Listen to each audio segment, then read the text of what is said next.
Okay, so we're officially live. Candace, Andrew, good to sit down here with you, talking to you.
That's about the conversation that I think started with you being on Joe Rogan, where you said, hey, I'm offering $300,000.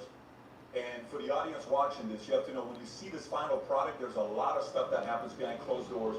There was still communication till midnight, even some of the stuff this morning. Like it's like you're trying to sell a company. It's the last 24 hours that the deal doesn't work out, but kudos to the both of you guys that you made it work. The topic of discussion today, how this got prompted is, Andrew, you said there's overwhelming evidence that Tyler Robinson shot and killed Charlie Kirk. And Candace, your position was he's a patsy. Tyler Robinson is a patsy. So, of course, we'll talk about a lot of it. Yo, what's that word? To the one person in the building, happy Friday. And thanks for stopping by. On them. Thanks for stopping by. Straight up.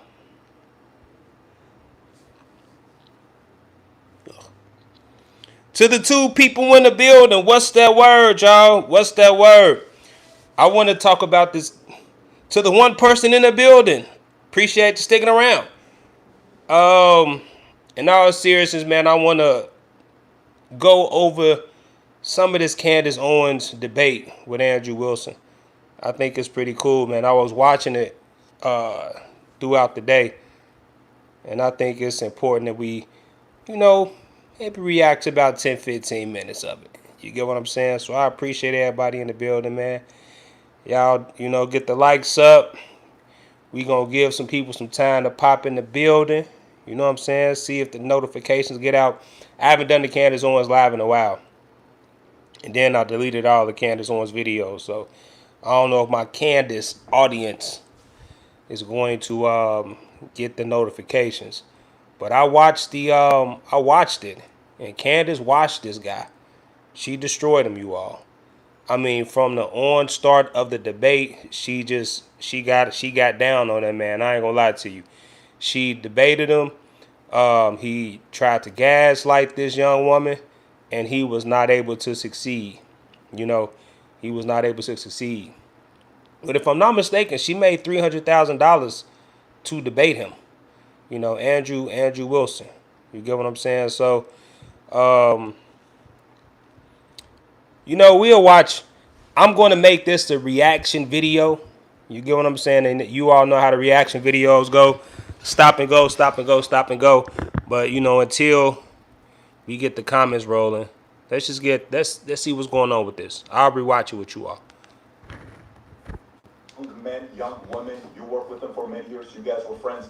You've said a lot of good things about Charlie, respectful towards him. You guys may have disagreed on something, but you had a lot of respect for him. The second audience is the folks out there, you, that's watching this. And so for you, you've been wanting something like this to take place, and kudos for Andrew for coming out and saying, hey, I want to have this conversation, and for Candace to accept it.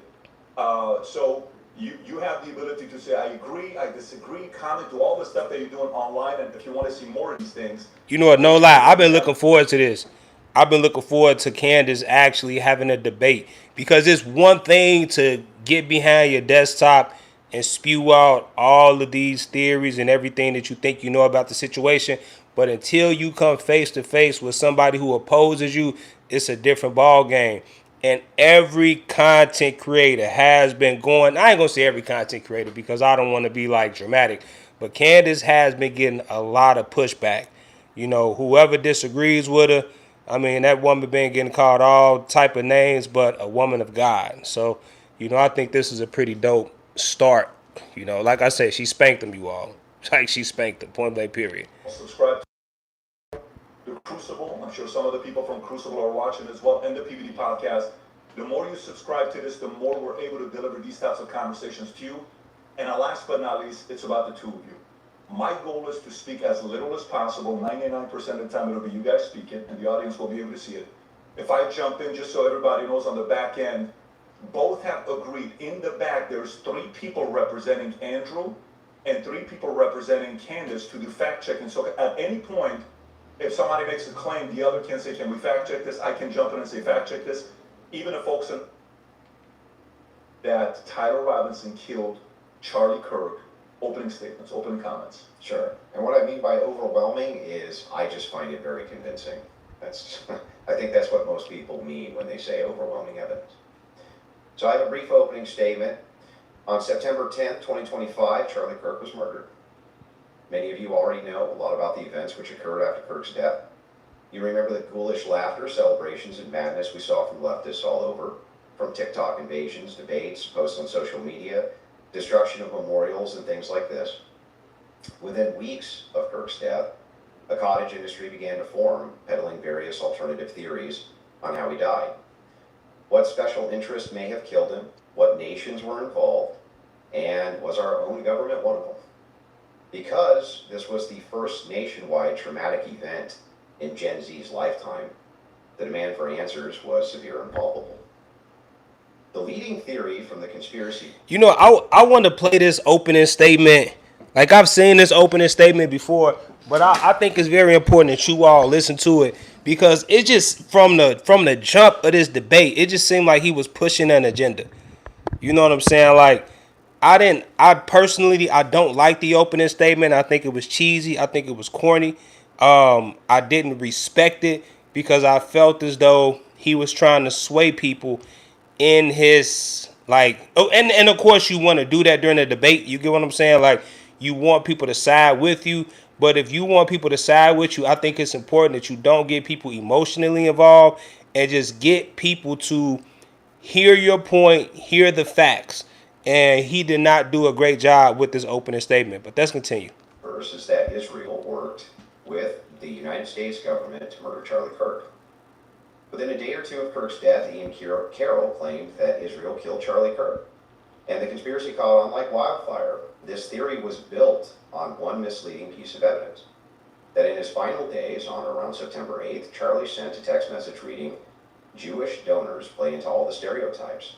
I cannot and will not be bullied like this, leaving me no choice but to leave the pro-Israel cause." This was sent in the context of a platform dispute regarding Tucker Carlson. From this scintilla of misleading information, it was speculated that Israel killed Charlie Kirk because he would have successfully opposed the Iranian war. Now that's a fun theory, and who doesn't like a good, fun conspiracy theory? I like them. But there is no evidence that Israel actually killed Charlie Kirk. And if Candace has some, I'd like her to ask. Now listen, you all, I haven't publicly said this about Charlie Kirk. I do remember the conspiracy theories that Israel did in fact kill Charlie Kirk. And I'm one of these people that still to this day believe that Israel has something to do with the death of Charlie Kirk. Because at the end of the day, I remember watching some of Charlie's videos that he did on his own platform.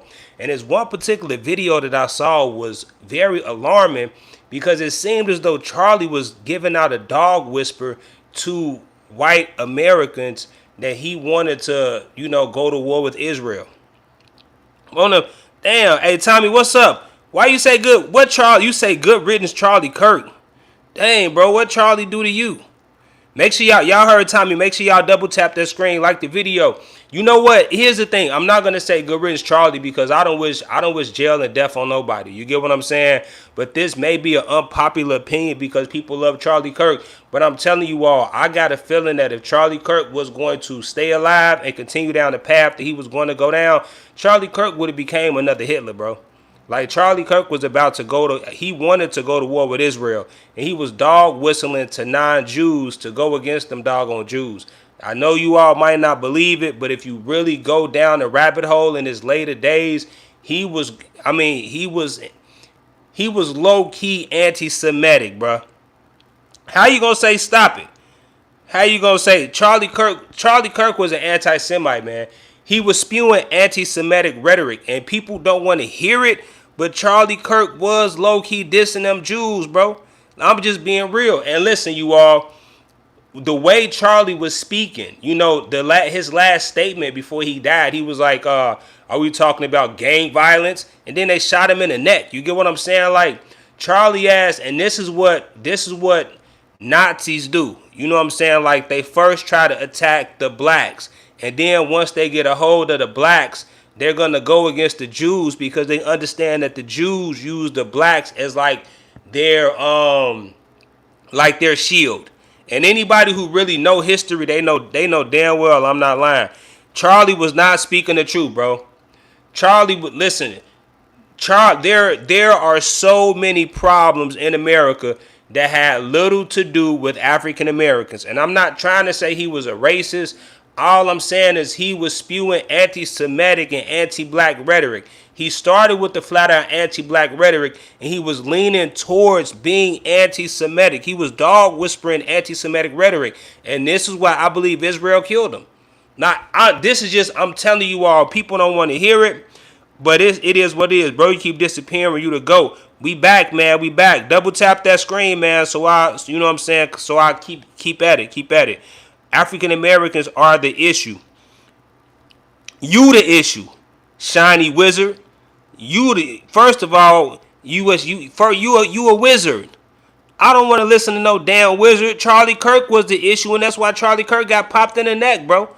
You know what I'm saying? Rest in peace, Charlie. But Charlie, listen, you cannot dance with the devil and then try to attack the devil. Charlie Kirk would have eventually became Hitler. Y'all don't want to hear it, but it's the God honest truth. You get what I'm saying? Shout out Chi-Town, my town. Y'all already know. But we discussed that yesterday, and we'll get back to it. But we gonna discuss a plethora of issues. You get what I'm saying? Shout out, man. Shout out to everybody. Show it to me. I'm open to suggestions, but to date there hasn't been any. How am I evil? Dude, how am I evil? I'm evil. Listen, Charlie Kirk Charlie dude was going to eventually turn into Hitler. Charlie Kirk was dog whispering to white people that it was time to go to war against the Jews. Listen, the Jews got a statement after the Holocaust. They said never again. You listen. If I pick that shit up, I'm not Jewish. I'm not a Jew. I'm not from Israel. If I picked up that shit that he was talking about when it came to them Jews, I know damn well the Jews heard it loud and clear. They were funding him. This is the uncomfortable truth about Charlie Kirk, man. They had to kill him, bro. Israel had to kill him. Not to mention, listen, it all started with I don't think we should be funding this war. I don't think we should be funding this war. We all know damn well we shouldn't be funding Israel's war. Ain't nobody stupid, but it's the reason why we do it. Israel run the damn world. That's what it is. But listen, he was trying to overthrow their power. He was going to successfully do it because he had the hearts of the youth blocking you because you stupid. Well, bitch, bye. All right? You bye. You probably a Nazi. I don't want your Nazi ass watching me anyway. You can go on, bro. I'm not finna sit there and argue with you. Listen, I'm one thing, listen, bro. Them people run the world, bro. Jewish people run the world. They are on the top of the food chain. And this is one thing I know. I'm not on top of the food chain. But if I'm on top of the food chain, I'm going to do whatever I can to stay on top. Charlie was a threat to their power, so they smoked his ass. He was dog whispering white supremacy. Let's just be real. Y'all don't want to admit it, but he was, bro. It's facts. Let's be respectful in the chat, cause I'm gonna let my moderators do what they gonna do, bro. They were in the world, and the world is fucked up. 2 and 2 makes 2. You gotta break that down for me. There is, however, tons of evidence that a leftist killed Charlie Kirk, just as Charlie feared they would. I believe Charlie Kirk, and I have the receipts. No, I didn't have a dream where he came to me and told me that the left killed him. No, he didn't come to me. Oh, 2 plus 2 makes 4. Candace Owens betrayed him. That never happened. In fact, I don't need dreams of any kind because I hold in my possession never before seen messages from Charlie Kirk to his security team on September 9th, 2025. I'm going to share the message with you today, which is the first time this information's ever been publicly revealed. On September 9th, Charlie's security team wrote to him, yes, law enforcement has been fully supportive and agreed to a security plan and posture. Tomorrow's event will be covered by both my team and the campus PD. If additional support is required, patrol units will be available. I have 11 on site. Charlie responded with this, okay, great.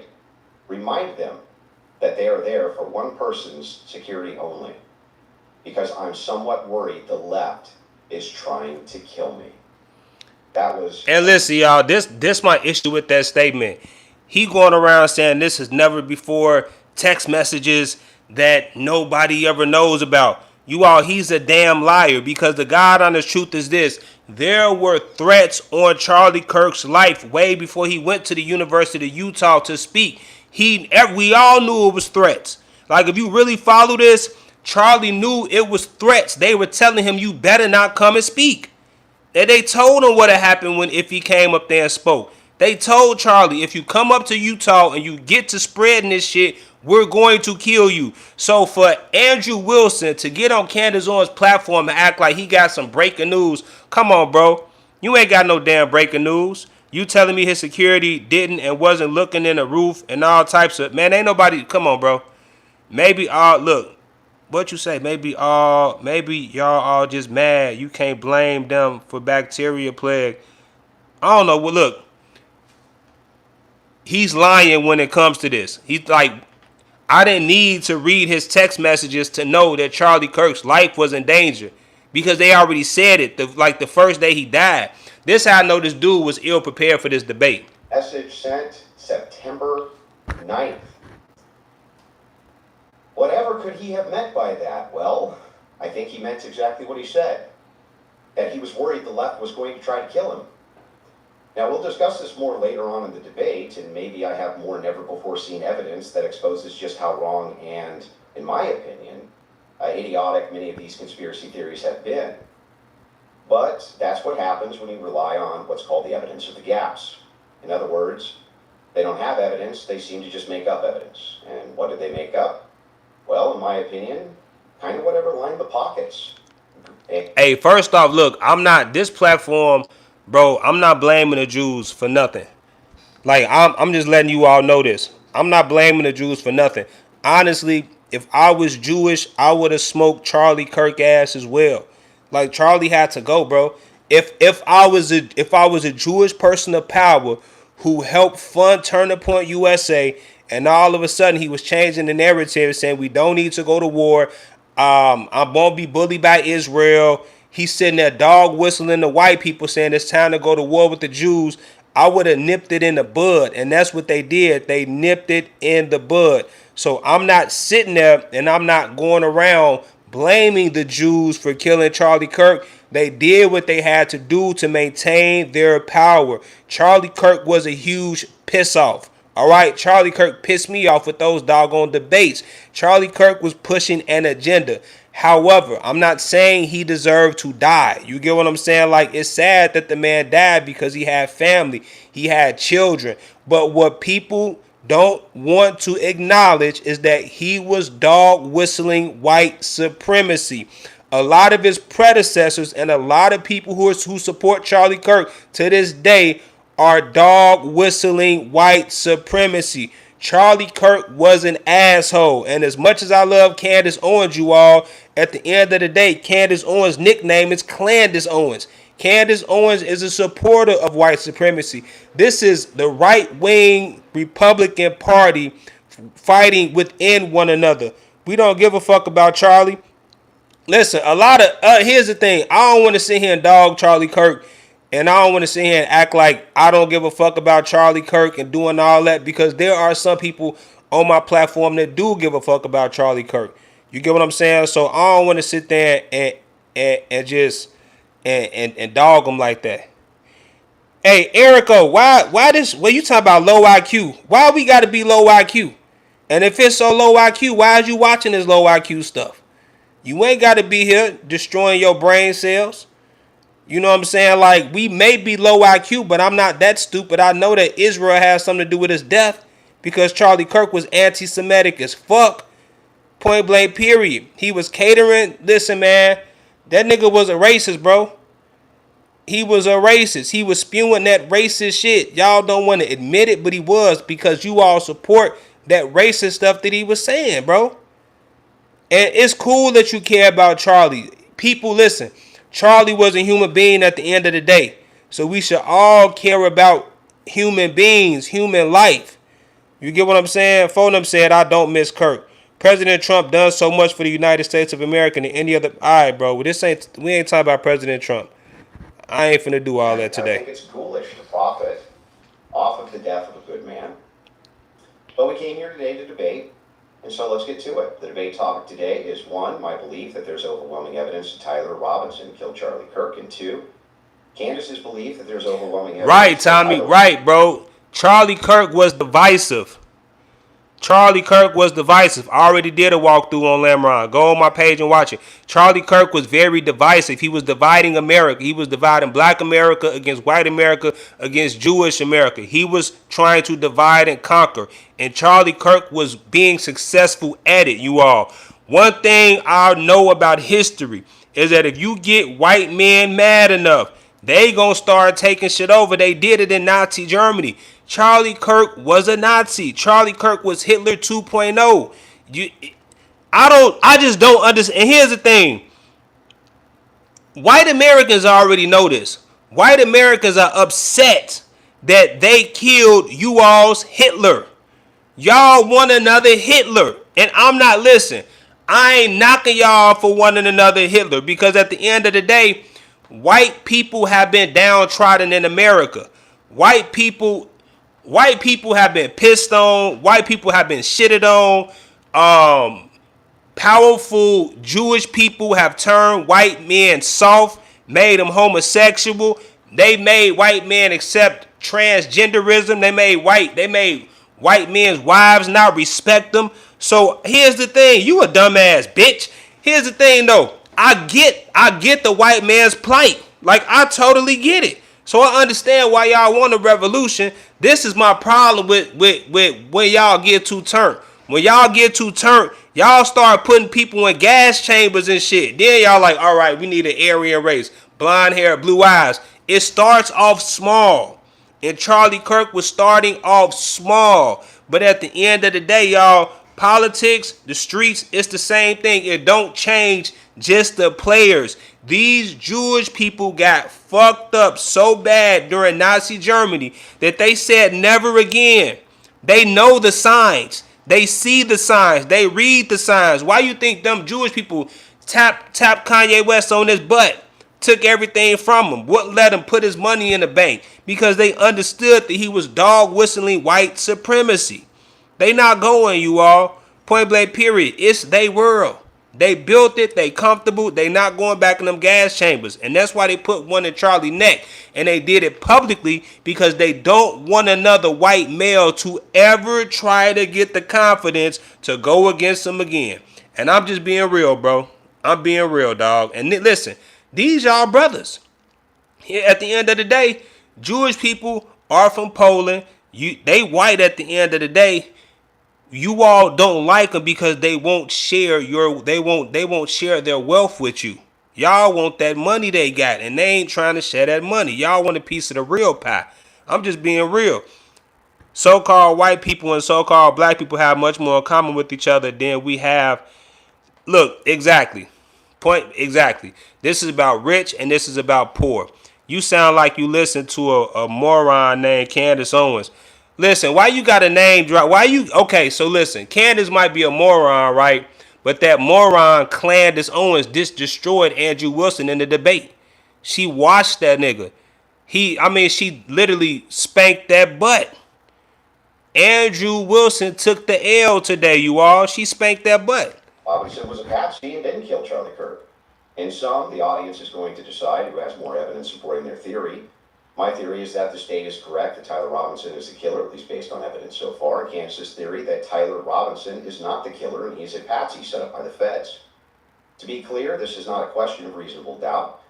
If it was reasonable doubt, and that's all it was, and that's all Candace was proffering, I wouldn't even be here having the debate with her. Okay. I'm going to react to this. I'm going to react to it. I'm going to react to the video. Andrew Wilson came unprepared. He underestimated Candace Owens, and this was more of an investigation than an actual debate. The man kept, okay, I'm going to give y'all an example. Actually, I'm going to play it. Double tap the screen, y'all. Click that like button. We got 78 people in the building. Double tap it. It's easy. It's free 99. And what I'm going to do is, because I know I've been pausing the video a lot. However, I know how these reaction videos work. I got to talk to you all. If not, they're going to say I'm copying content. So I'm not stupid, y'all. It's a method to the madness. I know we 7 minutes in on the debate, but it's important that we do this. It's important that we do this. Candace Owens, all right, I ain't going to play no clips. We going to play it straight through. So hold that. What comment was that? You said you need to look at the Bosnian Revolution. You said, how did she wash them? Keep that in mind. Stick around for another 20 minutes. It's fair to have doubts, as the trial has yet to occur, and the state hasn't even begun to try to prove their case beyond a reasonable doubt. But Candace makes a more forceful claim. She claims that there's more evidence that Tyler is not guilty of murder and was set up as a patsy than there is for the state's case. I got one thing I want to tell you because you might leave. Okay, so this is one thing I'm going to tell you. How did she wash him? His main argument was, Candace, you're going off speculation. You going off hearsay. You are basing your theories off speculation. And he was saying that that's immature of you. That's irresponsible of you as a journalist. Candace's rebuttal of this was, this whole preliminary hearing was based off speculation. And according to the Utah Constitution, speculation can be brought into preliminary hearings in order to bring a trial against somebody. So if the Utah government can speculate, if Utah's government speculations can lead into a preliminary hearing, which leads into a trial, why can't she speculate? He had no rebuttal for it. He had no rebuttal for it at all. How's Candace Owens a deluded moron? You know what? Don't listen. Don't talk about Candace like that. Candace is not a deluded moron. Candace Owens, I like calling her Candace because, you know, she low-key worked for the Klan. Allegedly. I'm just playing. She don't. But listen, bro. Candace Owens been covering this since day one. Candace Owens has developed a timeline. Candace Owens has been talking to experts. Candace Owens knows more about the assassination of Charlie Kirk than a damn... Right, he in Candace's pockets. Candace, exactly. They mad because Candace Owens is making a killing off this story. But at the end of the day, you all, I've watched this from day one. I just, like y'all said, I just disappear from stuff. But Candace, you all, did not initially start this to make money. She started this because she wanted the truth as to what happened to her friend who killed her friend Charlie Kirk. Now, that's her dog. And I support Charlie because at the end of the day, it broke my heart seeing Candace heartbroken that her friend died. You get what I'm saying? And I got a heart for people. So she really is trying to find the truth because America is trying to find the truth as to why Charlie Kirk was assassinated. Because at the end of the day, you all, as much as I don't want to get into the secret beef between the white Jews and white Americans are upset because they're sending their sons, they're sending their daughters, their nieces, and their nephews over to the Middle East to fight a war that has nothing to do with the United States of America. Everybody trying to figure out, why is the United States of America the attack dog for Israel? This is the God honest truth. And Charlie Kirk tried his best to defend Israel, but he couldn't do it anymore. She destroyed Andrew. So that was one thing. Andrew got mad because she was speculating and she was introducing hearsay into her live stream content. But she was saying, like, dude, you saying I can't speculate, but the Utah law says it's okay to bring speculation into preliminary hearing because it can lead into an investigation. It can lead into a case. So that's one way she destroyed him.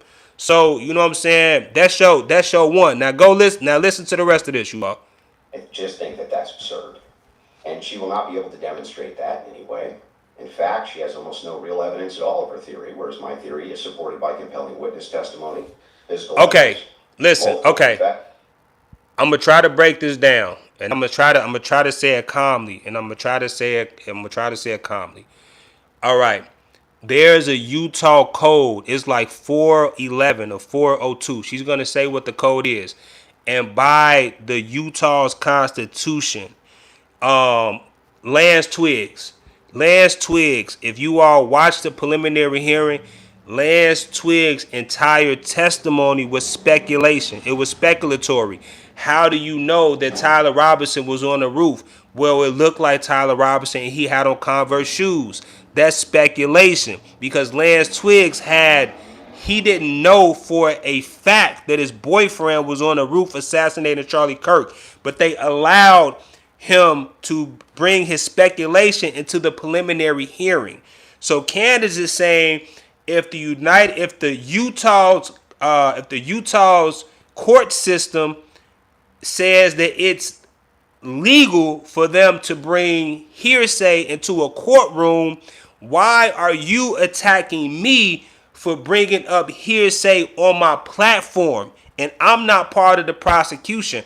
I'm not part of the defense. So Candace destroyed him because Candace is saying you're saying I'm wrong for bringing up hearsay or bringing out hearsay, but you're agreeing that it's okay for the Utah court system to introduce hearsay into the preliminary hearing.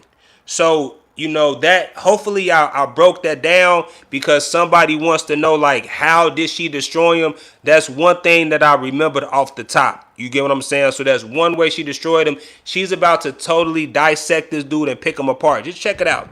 Check this out. All of which are independently compelling, but which are even more convincing as each piece of evidence corroborates the others.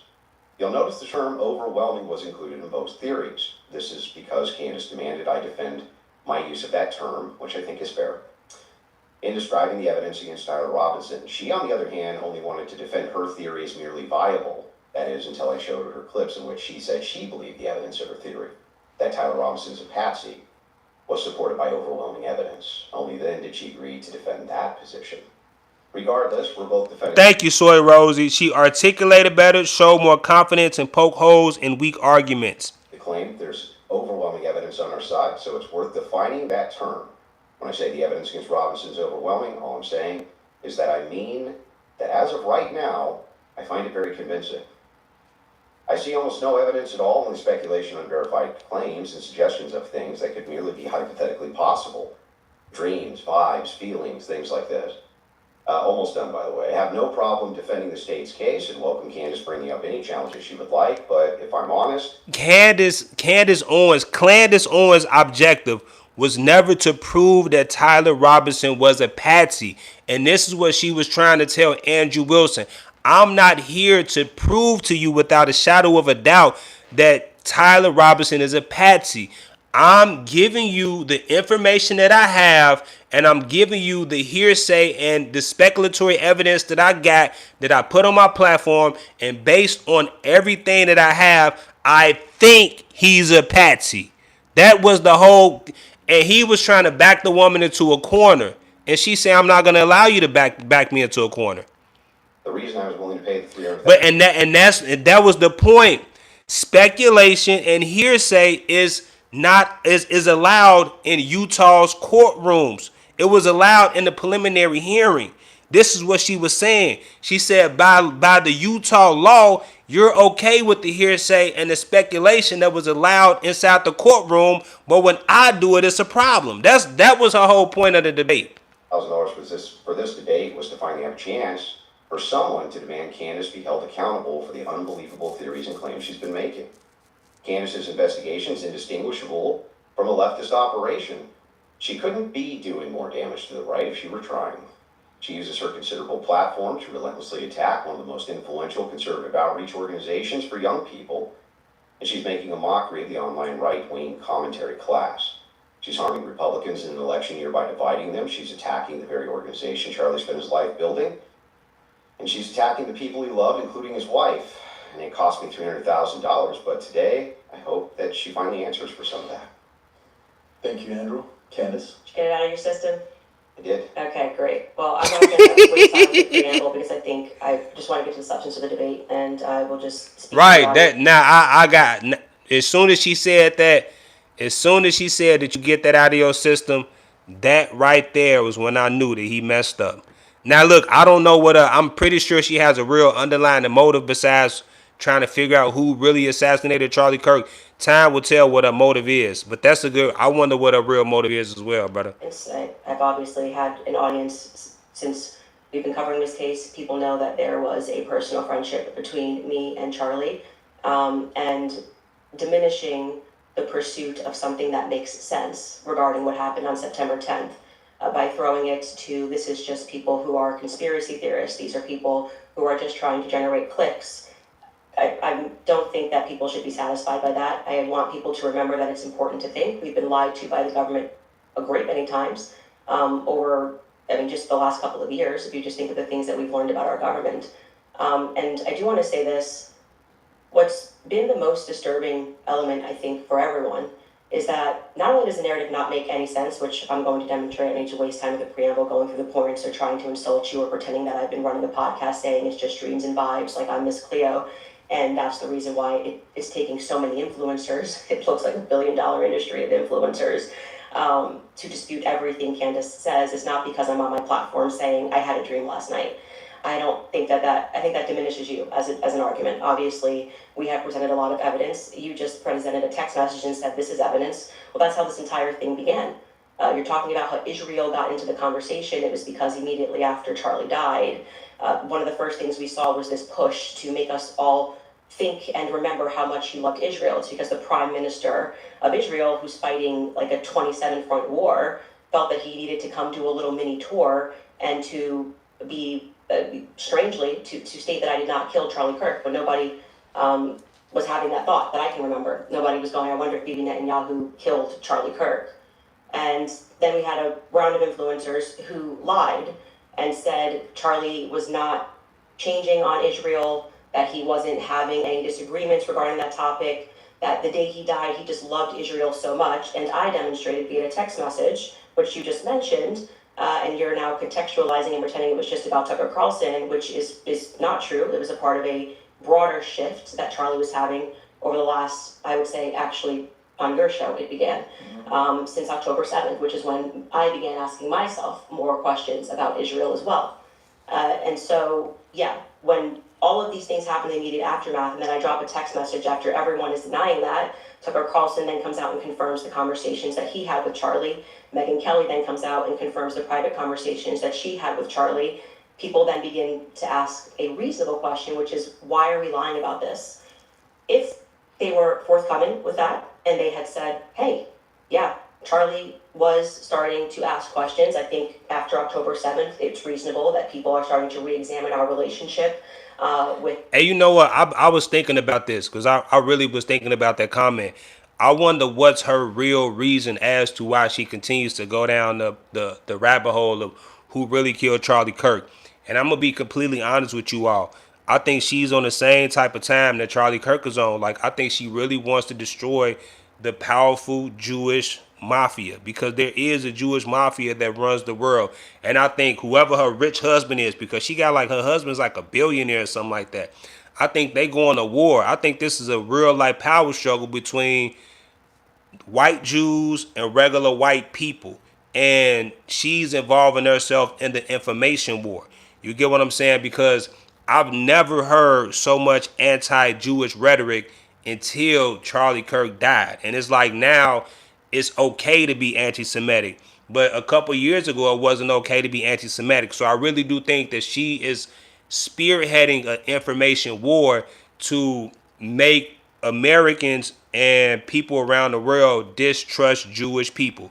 This just, I'm telling you, you are. I think Candace Owens is anti-Semitic, and I don't think Candace Owens is, listen, you all, I understand Candace is black, but here's the thing, Candace Owens not doing this for black people. You get what I'm saying? Candace Owens is, she is a talking puppet for white supremacy.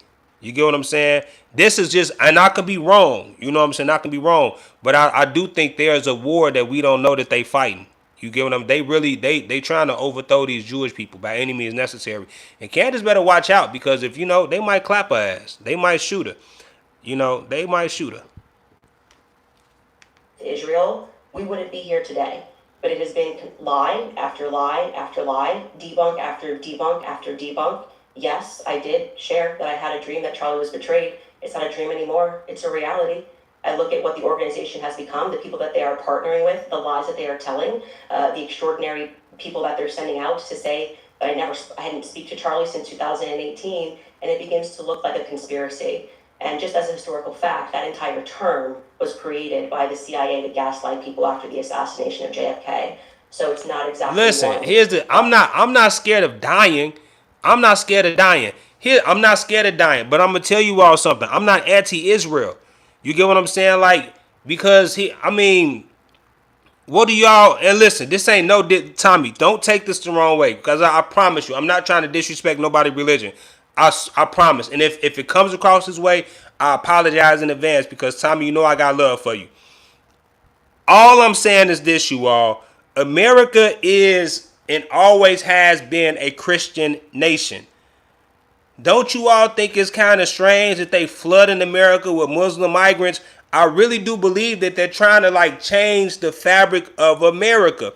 And at the end of the day, you all, whether it's Christianity or whether it's Islam, black people tend to get fucked in the end. So, I mean, listen, I'm cool with the Jews running America. I'm cool with Christianity running America. I'm really cool with that. You get what I'm saying? Because I understand that they assholes. I understand the Jewish hand in the transatlantic slavery. I get it. The Jews sold more slaves than anybody in the world. However, you all, I've actually looked into the Muslim slave trade, and the Muslims were a lot more vicious to black people during that damn slave trade. So it's like I don't want a regime change. And this ain't got nothing. I don't want a regime change. Like, I don't want America to turn 100% Muslim. Like, I don't want that, because I don't want women wearing burqas. I don't want to have to not drink liquor. Like, I don't want them strict ass laws. It ain't got nothing to do with the religion. It has everything to do with them strict ass laws. Now, there's a lot of things that the Jewish people do in power that I don't agree with. Like, I don't agree with the whole let's push this LGBTQ stuff. You get what I'm saying? So it's not, please you all, don't take this as me attacking nobody's religion or faith. I'm just being real with you all. There's something going on, you all. Like, you know, when Benjamin Bibi Netanyahu said this, it made a lot of sense. He goes, I think Candace is being funded by Qatar. You know, because here's the thing, you all, we all know that Muslims and Jews, they hate each other. They fighting like cats and dogs right now. You get what I'm saying? And Islam is quietly taking over the world right now. I'm not stupid. They running shit. Everybody Muslim. Everybody converting to Islam. And listen, they had a whole Islamic prayer. They took over Times Square, and they had a whole Islamic prayer in New York City. The mayor of New York is Muslim. So there's a war going on, you all. And I'm telling y'all, it's against the Jews and it's against the Muslims. Now, listen, there will be benefits of America being a Muslim state. You know, it'll be less hoes, because I feel like our women have turned into whores. You know what I'm saying? So if the Muslims took over America, at least we'll have some purity in our women. You get what I'm saying? So there's pros and there's cons. All I'm saying is I want you all to understand from my point, because like I say, my top moderator, he's Muslim. I'm not disrespecting his religion. I want you all to understand it from my perspective. I was born in something. People typically don't like change, and I do feel like there may be an attempt hostile takeover of America. And this is how all revolutions start. They all they all back behind religion. This is how the Christian Crusades start. This is how Israel has taken over the Middle East. They using their religion to take it over. Religious sects tend to use religions to cause a hostile coup. And history proves this. So this has nothing to do with the faith. It has everything to do with me. Like, man, I don't want to sit there and have to wear no damn. I don't want to have to cover my face. Like, I don't eat pork. But what if I want to eat a pork chop? Like, I don't want to get stoned to death. Like, for real. But then again, I don't want my son having a sex change. So, like, it's a lot. It's a lot to unpack. But I do feel like Candace Owens is being funded by people who are going against Israel, because she's very anti-Israel, and so was Charlie Kirk, you all. So never, you have no clue what you're saying would be slaughtered Americans inviting them. Man, look, I might not know what I'm saying. I'm not saying I know, but I'm telling you all what I think. You thinking about, there's exact. Thank you, Tommy. I'm talking about religious fanatics. There's religious fanatics in every sect. So I'm not attacking anybody's belief. Hell, I'm not even attacking religious fanatics, because at the end of the day, if you gonna do it, do it. Like, you know what I'm saying? Like, if that's what you believe, that's what you believe. So I'm not attacking it. You get what I'm saying? I'm just envisioning what can happen if majority of America becomes radicalized.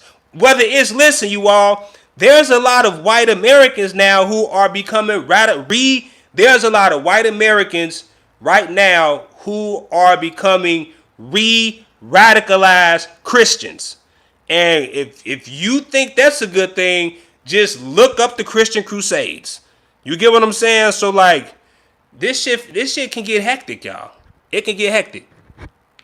That makes me nervous. Like, calling somebody a conspiracy theorist is essentially saying that they demand further answers. They're not accepting the Fed slop. So I'm grateful that you came today. I don't need to, like I said, take cheap shots and discuss your manner of debate or your strategy. And I'm also grateful that you shared that you had that text message today, because everybody watching knows that I have been demanding not a debate, just an open conversation with Turning Point USA. They should be here. It shouldn't be you in that chair. It should be the person that took Charlie's place, maybe Erica Kirk, maybe Andrew Colbert. He's a spokesperson. And rather than doing that, they send us another influencer. So let's see how it goes. Just out of curiosity, are you, between 0 to 100, what is the likelihood that you think Tyler Robinson shot Charlie Kirk and killed him? Based on the evidence right now, I don't know, I'd say 75, 85%. Candace? 0%? We need to get our money out. So then when I was getting my money out, they my wealth friend account, I told her she also has to. Hold on, we gotta wait for the commercial. Yeah, listen, shout out to everybody, y'all. Shout out to everybody. Anybody wanna draw card?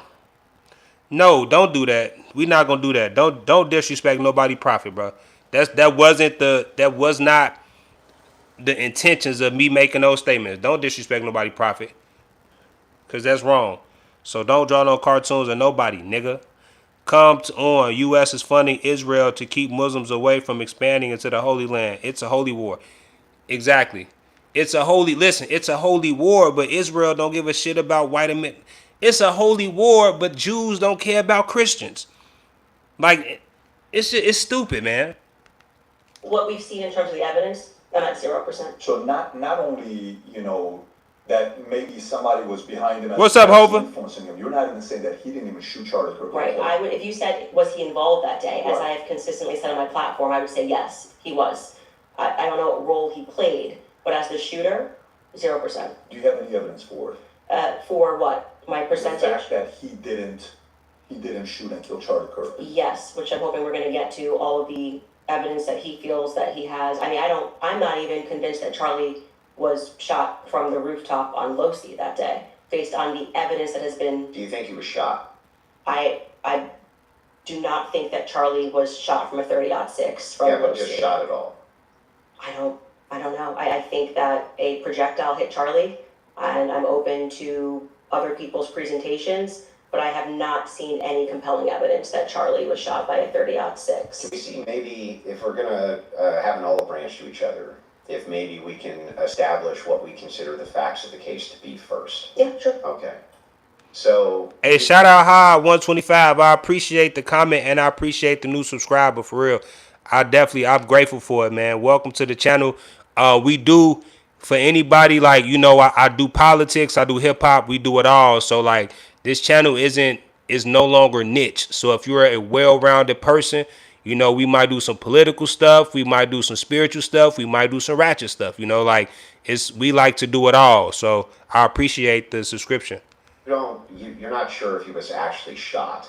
You're open to alternative theories. He was definitely hit with a projectile of some description. If we're talking about was he shot from a gun, a 30-06, I would say definitively no. Okay. It defies common sense to think that he had a Superman neck, and even if he did have a Superman neck, which has been demonstrated, I think actually recently a YouTuber actually set up Valhalla steel cages and shot it and it went through. So under no circumstance will I. So at least not a 30-06. Definitively not. A Okay, 30-06 from Losi, open, 150 feet. No. But you're not necessarily closing off the avenue that he could have been shot at all? With maybe a smaller Caliber? Okay. And then there's some things that I'm going to make concessions on that I do think we need more answers on, and I'm fine with that, and we can get to those things as well. The other thing is, in the timeline, one of the things that we dispute, I think, on the timeline is that you think that Robinson drove hours away to a steakhouse in Yes. the timeline. Is that correct? Yes. Okay. And what's the compelling evidence that you think you have there? I spoke to the owner of the restaurant, and I've seen the receipt. I know the conversation that I had, and I think it's enough that, you know, it will be presented, obviously, if this goes to trial. But yes, I do believe that he was in Penguich, which is near his grandparents' home. Did he give you an unedited copy of that receipt? I have seen an unedited copy of that receipt. It was not given to me from the owner. But I want to, before we get into like all the timeline stuff, I want to address what you think is evidence so we can keep this on par with what your claim is. Since Well, I think that that's a piece of evidence that's in dispute, and that's why I'm. Yeah, but because we're not trying to get establishing to the whether there's timeline. overwhelming evidence that Tyler Robinson did this. Yeah, So if you whether want to then use starting the first, with if you want to use the first part of that for the internal critique. yeah, for you, we should that's go fine. over the actual Okay, evidence so that we feel. The first reason that I think it's compelling evidence is that Tyler Robinson's rifle was found near the crime scene. So I would consider that to be very good evidence. And also the fact of the matter is that I dispute this claim that a 30-06 could not have made this wound. I think that that's absurd. 150 grain Remington core lock absolutely could shatter when it hits the neck of any human being. When you say that there's some steel neck and it's a smaller caliber, you have to make a counter explanation. Why wouldn't a smaller caliber also go through bone? It could. I didn't say it can't. Right, exactly. So if that's the case, then ammunition is going to be the critical key here. And if we have frangible ammunition, which we do in this case, a flex tip round, well, I'm sorry, not a flex tip, a soft point round from 150 grain Remington core lock, that's just a small jacket that goes around the actual lead piece. This thing could have split apart in air for all we know, but definitely upon impact. And we have the medical examiner who confirms this in a summary. And my team can bring that up, the summarization, which means he would have to be a part of some kind of conspiracy as well. Okay, so just to start with your point about saying that the gun was found near him, near Losi Center, or I guess off in the woods. That gun, did you watch the testimony? Did you watch the preliminary hearing? Yeah, we covered it live. Yeah. Okay, so forgetting what the summary of the medical report was, did you watch the testimony that was given by the Caitlin Oliver, the ATF woman, Samantha Carner, any of those people who went into the science of Yes, I recall. You're talking about the bullet analysis? Yeah, when they went into the DNA. Okay, so that's kind of the most relevant part. Okay. I'm not denying, I've never denied on my platform or anywhere else that a gun owned by Tyler Robinson was found near the crime scene, right? Okay. That doesn't remove if you think somebody's set up as a patsy. You could take a gun out of this room right now and you could walk out and plant it in the woods near a crime scene. That's not convincing evidence to me. I concur with the fact that that's a possibility. So you I think have said on a platform that you were a gunsmith. Mm-hmm. Okay, and for how many years? Many years. For many years. Mm-hmm. You also said that you were an Army sniper. I wasn't a sniper in the Army. Okay. And I never said that. Sorry, your wife tweeted that you were an Army sniper. Yeah, I don't know. Like 15 years ago, she said something. Does it change 15 years later? Bruh, she said that Tyler Robinson did not confess. Tyler, and she's going to get into that. This man has a 4.0 GPA, damn near a genius. He wanted to get away with the crime, but he's going to write a confession via a text message to his boyfriend saying he hope he don't get caught.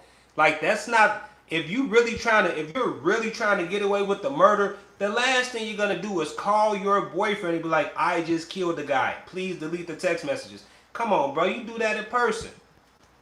it was colloquial.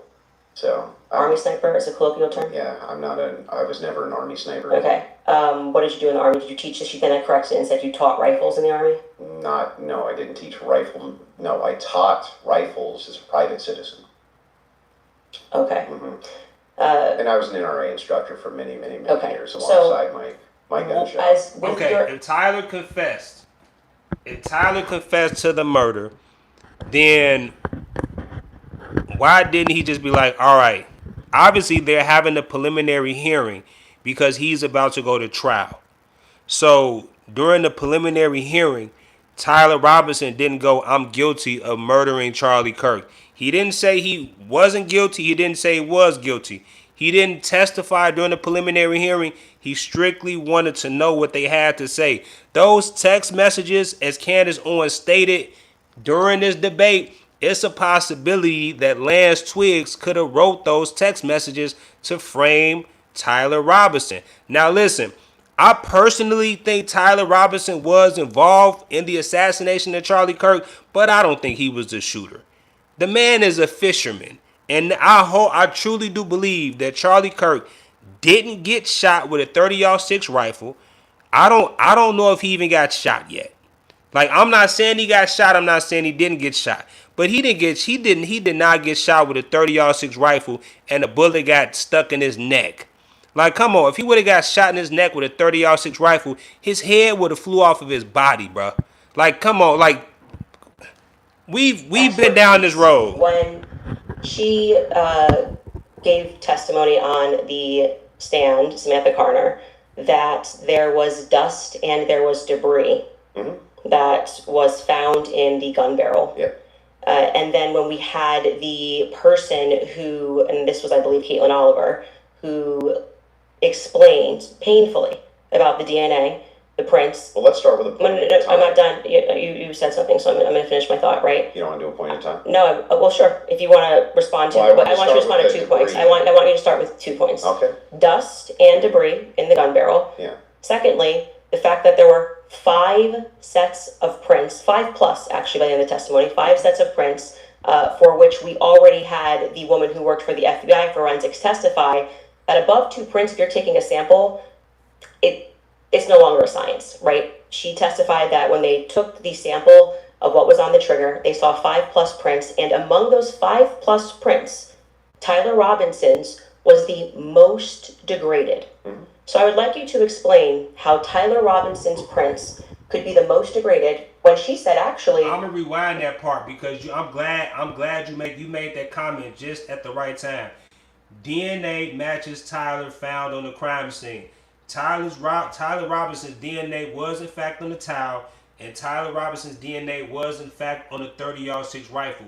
But according to Candace Owen's claims, she's saying that Tyler Robinson's DNA was the most degraded DNA out of the 5 different DNAs found on the murder weapon and the towel, bro. It was the most degraded. Most degraded.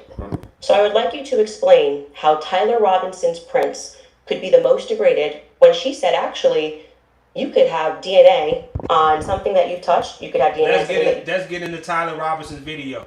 And let's talk about it. Let's talk about it.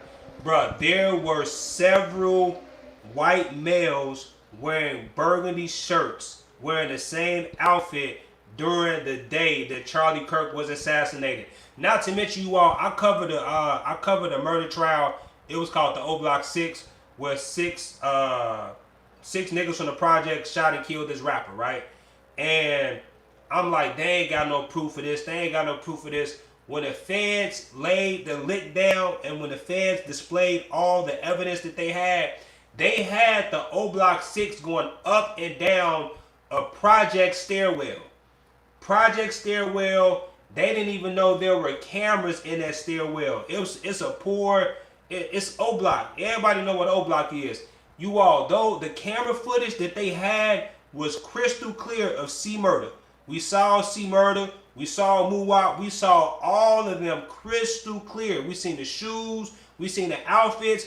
So how is it that a dirty project building can have clearer stairwell footage than the University of Utah? That is grainy footage that they have of allegedly Tyler Robinson going up and down the stairwell. Not to mention, you all, they had, during the O Block 6 trial, they showed the young man jump in a car, drive downtown, pull up, shoot up, drive back to O Block without the mask. Why is it that after Tyler Robinson allegedly murdered Charlie Kirk, why weren't they able to follow Tyler Robinson through the woods? Why weren't they able to track him, get in his car, drive back to his house, and pop out the house?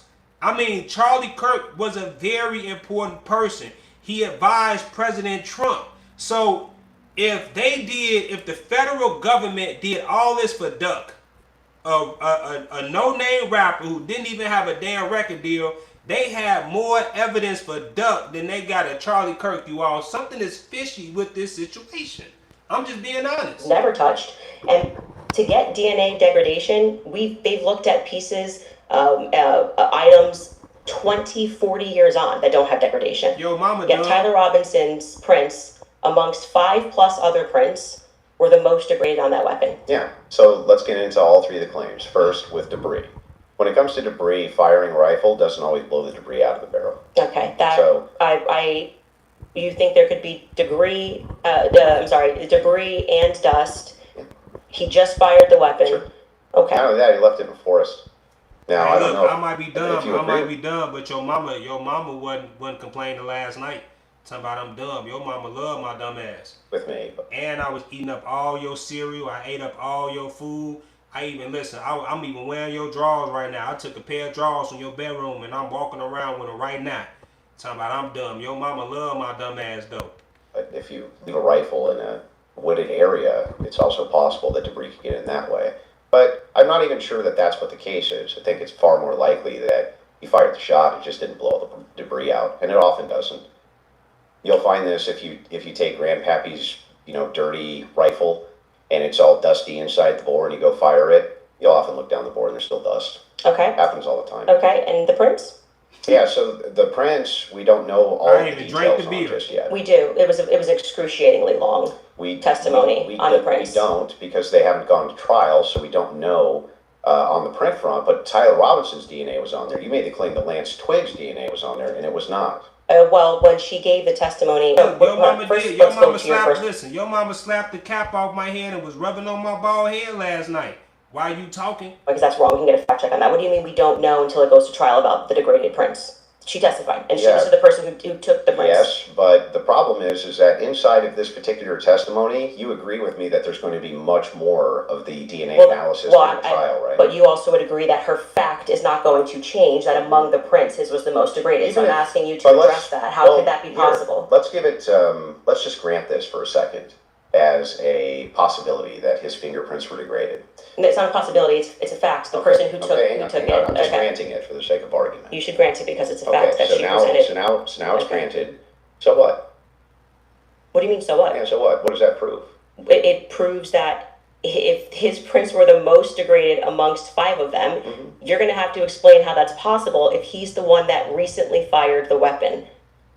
Yeah, so wait a second. You're saying that it's an impossibility that if his fingerprints are the most degraded, I'm telling you if to that's the explain it. case. You're the gunsmith. Well, so wait a explain it. second. How would a gunsmith give an analysis on fingerprints or DNA? Do you think that I work in a DNA laboratory So with your answer fingerprints? is I don't know. You can just say you don't know. But You I don't did. have to.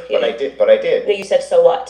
So Yeah, say so- I don't know. but I what actually would don't that- have an what would explanation that for that, prove, Candace. though, is my question. Well, I think that what it would prove is that it is a more viable theory that people who had stronger prints on the gun may have used it more recently. Did they say who else had fingerprints on the gun? They named Matt Robinson explicitly, Okay. and this was a part of the testimony where she was speaking about how they got samples of elimination samples from the home of Amber Robinson, Matt Robinson, and Lance Twiggs. Those are the three names they named. So are you saying that Twiggs Would you like me to finish my statement? I just want to make sure I'm clarifying. I'm trying to finish the answer, but it can't be clarified until the answer comes out of my mouth. Okay, go So ahead. this was a portion of her testimony where she was explaining how they got elimination samples from the home. And she named Matt Robinson, Amber Robinson, and Lance Twiggs as the elimination samples that she was using. And so she explicitly said, some of them, so we can assume 2 out of the 3, were their prints were found on the gun. She explicitly named Matt Robinson as someone who had prints on the gun, and then said there were 5 people that they had taken that sample from. And again, what's also relevant here is the earlier testimony, which came from the FBI forensics analyst, I believe it was on day 2, where she said that when you're using those mixtures and those samples and you get up to 5+, it's really hard to make any sort of a determination. So both of those things are relevant. If you can't explain why his prints are the most degraded, and you're Henry, saying I know I shouldn't even be talking to a man named Henry. I don't even like your name, Henry. But you know what? I'm going to give you one more chance to impress me. And the only way to impress me is to drown a fish. Explain to me, because somebody told me this before. You say not all bullets are made alike. Some shatter on impact with armor plates. So let me ask you something, Henry, because you seem like you know a little bit of something. You know, you telling me that Charlie Kirk got hit with a 30-06 rifle. Are you telling me that it's a possibility that the 30-06 rifle had a type of bullet that shattered on impact? Are you telling me that it's a possibility that the 30-06 rifle that Charlie Kirk got shot with, it's a possibility that it could have got stuck in his neck? Because from what I've seen, Henry, from what I've seen, a lot of people going around saying that there's no way a 30-06 rifle bullet would get stuck in somebody's neck. Yeah, look it up. Okay, I'll look it up. Is the shooter? It's not really a so what. It's an open-ended question that people have a right to pursue. It's not a conspiracy. It's actually proof of my claim that there's evidence that he was set up as a patsy. That wouldn't prove anything about him being a patsy. It said it's evidence to support the claim that he could have been set up as a patsy. So this is why I said earlier, so what? Because even if it's the case, this doesn't have an explanation for it yet. That doesn't actually give you any evidence in your corner for Tyler Robinson being a patsy. Okay, hang on. I didn't cut you off. Right? You would need to actually explain how this would demonstrate Tyler Robinson. This is tied into Robinson being a patsy. Are you claiming that these fingerprints were Lance Twiggs or that he had any DNA there? I'm saying that it could be Matt Robinson, it could be Amber Robinson. That sort of information is going to come out during the trial. How would that tie into the idea that he's a patsy? Yes, because if his is the most degraded prints and the information that I shared on my platform is true, that this gun was given to Tyler Robinson as an heirloom. I had conversation with members of the Robinson family, Twiggs family, both of them. You know, like I said, we're not just dreaming. And if we're having those conversations, all right, so check this out. I'm finna read this, Henry. I'm gonna read this. So this is a basic Google AI search, and it says, yes, a bullet from a 30-06 Springfield rifle, often phonetically typed as a 30-06, can get stuck in a neck, though it's highly uncommon due to the massive energy of the round. So Henry's right, it can happen. But according to the basic Google AI search, it's highly unlikely. So can we all find the middle ground? Let's find the middle ground on something here. I'm telling you all that there's a possibility, but according to Google AI, They saying it's unlikely. You know what I'm saying? They said it's unlikely. It's possible, but it's unlikely. All right. So Told me. it can happen. It can happen. So I'm assuming Charlie Kirk just won the lottery that day. They said it's extremely unlikely, but it can happen. That gun was only given to Tyler Robinson because it was a family heirloom. Okay, so it was his grandfather's gun or great-grandfather's gun. Okay. I don't remember the difference. I don't remember which one it was. And so he got it because he's the firstborn. So, but he's not much of a shooter, is what I was told. And so he has this because he inherited it, essentially. So if I get something from my grandpa and I put it up on the shelf and I own this, you can see that could be... How do we get to the Patsy part? You don't let me ever get to the end of the sentence, so how could we get to the Patsy part? Okay, if I can't get to the end of the sentence. patiently till we get to so the that could be a reasonable explanation as to why there was dust in the barrel, because he doesn't often shoot this weapon, and he is indeed a fisher. And it could also be a reasonable explanation for why we have Matt Robinson's prints on this. Obviously, Lance Twiggs, even if he has prints on things they live together, that doesn't really mean anything. But that could demonstrate that somebody took his weapon and put it somewhere. His prints are the most degraded. Somebody else's prints, there's more presence of somebody else's prints, and that could demonstrate that somebody is taking items from his house and putting it into various places. But also could demonstrate nothing. So the problem that you have here is that this is pure conjecture. No, this is not evidence that Tyler Robinson is a patsy. It's only evidence that you have conjectured up that, if it's the case that these are the more degraded prints, then therefore that means must be patsy because dad's fingerprints on gun? I didn't say must be patsy. Describe how this actually links in to Robinson being a patsy. Okay, I just described that. I gotta read this. Wait, hold on. This is hilarious. Bonham said it's also extremely unlikely that several individuals will fly airplanes full of people directly into a building. For you, so I can explain it to you, but I can't understand it for you, so I'm going to move on from that. But to just go back to your point about this is not evidence, you can't make that claim because the entire basis for why you think that there's evidence for Tyler Robinson being the person that took the shot is based off of a hearing under Utah 1102 rules, meaning that they are doing the exact same thing that I am doing. This is the state. You said you're here to represent the state. Well, did you watch the preliminary hearing? No, I didn't say I was here to represent the state. The state's position you think is strong and convincing. No, what I'm here to do is represent my own opinion, which is that based on the evidence presented so far by the state. The state has presented evidence under Utah's 1102 rule. But this doesn't demonstrate any patsy. No, that's very important because that rule is hearsay. So you can't say at the same time, Candace, you're not allowed to, and what that means under the Utah rule, which I'm sure you know, because I'm sure you watched the preliminary hearing and yourself understand what that means, is that the entire hearing was hearsay. It means none of that information that was presented is going to be allowed, the majority of it, the overwhelming majority of it is not going to be allowed at the trial. They're allowed to present when it's just a probative hearing. I don't think all the evidence that was put in was hearsay. Okay, you didn't watch this case. But not only that, no. This is a huge point. This is crazy that you don't know this. Fact check. Yes, we need more than a fact check. This was every single day. Utah Rule 1102. So they said there's a medical examiner's explanation of the shooting that's in the back. Rob, if you want to pull it up. And then, Candace, if anybody from your team wants to pull something up, no problem as well, but they're requesting it. If you guys got it, pull it up so we can show it. And in the interim, is that it? Yeah. That's when you want little details that make a big difference. It was getting good, y'all. I ain't gonna lie. I'm like, I want to see this medical report. They hit us with the commercial, but it's all good. It'll skip in 30. It'll skip in 30 seconds. Make sure y'all double tap that screen. Keep running the likes up. American, are you? Alright, I ain't finna read all that.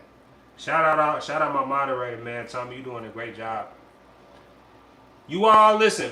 I'm so far I'm sided towards Candace on the debate. You know, like, don't get me wrong. You know, she wasn't. So I'll read this. Just what are we looking at? Just so we know. Yeah. So this says the bullet, or at least part of it, sequentially perforated the interior left of Mr. Kirk's neck, strap muscles of the left side of the neck. This is a summary, by the way. Left common cartoid on the left external jugular veins. The bullet also obliterated the left side C27 vertebrae, transacted the cervical spinal cord. The medical examiner observed a significant portion of Kirk's cervical spinal cord was traumatically absent. Mr. Kirk suffered from other severe injuries, including bilateral, apical, and posterior intercausal hemorrhages, pulmonary, apical hemorrhages, multiple disruptions to the thyroid, et cetera, et cetera. So the summary of the examination said he was shot. Okay. That was what they were pulling that up for. Okay, and I'm not disputing that he could have been hit with a projectile. We're not disputing that, so I don't know why this was brought up as a fact check. Could you bring up 1102 Utah rule? Because this is an unbelievable point that you're making by saying that I am not allowed to infer off of evidence. You can infer. I'm trying to follow the inference. But your entire reason, like you asserted that you believe there's overwhelming evidence on the basis of what we saw in the preliminary hearing. The entire preliminary hearing was hearsay. Yeah, I'm fine with your inferences. But no, you just literally said I couldn't do that. Yes, I can. No, I didn't. I'm just saying from your inference, how do we get to Patsy? This is how you got to Shooter. Tyler Robinson did it. No, the same way that you got to Tyler Robinson. Yes, you did. You again, this is something important, so we should pull up. You all, listen, y'all. He losing, bro. He losing his debate. Like, he keeps shaking. He keeps twitching. He know he getting his ass ate up right now. Candace is calm. Look at this. Candace is sitting back in that chair, calm, cool, collected. That foot right there, that shoe, it keep going up and down, up and down, up and down, up and down. He know he losing. And this is supposed, listen, he went to Turning Point USA to teach them how to debate. She's just smarter. Like, she's smarter. She's backing him into a wall, and he thought he was about to back her into a corner. You know, like, she's allowed to infer on a case. I mean, Utah's doing it. How come she can't do it? A fact check about what the 1102 Utah, and under their constitution, for the sake of a preliminary hearing, they do not have to have hard evidence. They don't have to put people on the trial. They don't have to. But no, that's why the entire hearing was basically hearsay. Officer Bagley was saying. But not all of it, like I said. The overwhelming majority, outside of the one that I'm not, listen, this ain't no vibe check. I'm not going with no vibe. Please don't say I'm going with a vibe check. This is strictly body language. I'm strictly going off body language. This man, Andrew Wilson, seems tense. Candace seems pretty relaxed. Andrew seemed like he wasn't prepared for this debate. I'm just being honest. And I mean, listen, I'm not here to debate on whether Candace is a grifter. We know Candace is a grifter. I'm not stupid. I'm just saying, like, she's winning the grift so far. No, you don't want to. Please don't cut me off. Though. Outside of that is what's in dispute. It means that your entire brand of saying you don't have evidence, falls apart when the entire preliminary hearing is based off of hearsay. In fact, Lance's testimony before they had about an hour debate, actually maybe it was more than an hour debate before he sat, and they said this is not going to be allowed. You wouldn't even be allowed to do this. We'd be able to cross-examine him. The questions that they're asking Lance are all leading. And what did he say? Well, I'm the magistrate under Utah Constitution. 1102. It is my job to allow all of this so we can see if the state has enough here that we can then move to a trial, which will then. They would not allow this stuff. They would say we get to cross-examine Lance. Lance just can't willy-nilly say. But the entire substance of your argument is that people can't infer off of evidence. No, that's what you're saying to me. When you say Candace, I'll give talk you about the argument prints, now. which is a fact. Yeah, I'm not and saying then infer off of that. Didn't say that Tyler could have been a patsy. You're just literally making stuff up. So here's I'm not what the making position stuff up. is. I'm not making stuff up. I'm saying that I think you let's pull that up. I am doing exactly what the state did. I am looking at a piece of evidence and I am saying. But you're not sure how you get there. You describe to the audience what. Yes. So this, just so everybody who's watching this at home understands what I'm saying, even if I'll be right back, y'all. Hold on. What Andrew is arguing is that I don't have the right to extrapolate from a fact like. Making it up. Just purely making it up. I'm asking based on Andrew, can I show my evidence? You just showed yours. Reliable hearsay. You'll get a chance. Reliable hearsay in criminal preliminary examinations. The entire preliminary hearing that you just saw was on the basis of reliable hearsay. And what that means essentially is the people who are making the statements can just say, Patrick told me that he did this on Monday. Patrick's not here, and that is, they can allow that into the hearing. That's just, because it's just meant to be probative. And so it's the state saying, here's what we have inferred. So you are allowed to take a piece of evidence, and then you are allowed to infer off of that evidence, okay? Case in point, that's a demonstration of what I just did. I said, the prints were the most degraded. off of Tyler Robinson. And from that, what I am inferring is that it's plausible that Tyler Robinson was set up. That doesn't, Okay? that's the point in contention. That's not a point in contention. That's the point in contention. It's not a point in contention. If you're saying it's a It point is the point in contention. Hold on, you all, because this what you all right. This one my IQ ain't too bright at. I need to figure out what a point of contention is. So hold on. What is, because I might not be too bright, but I'm gonna get the answer. What is a point of contention? Because that's just too big for me. Point of contention.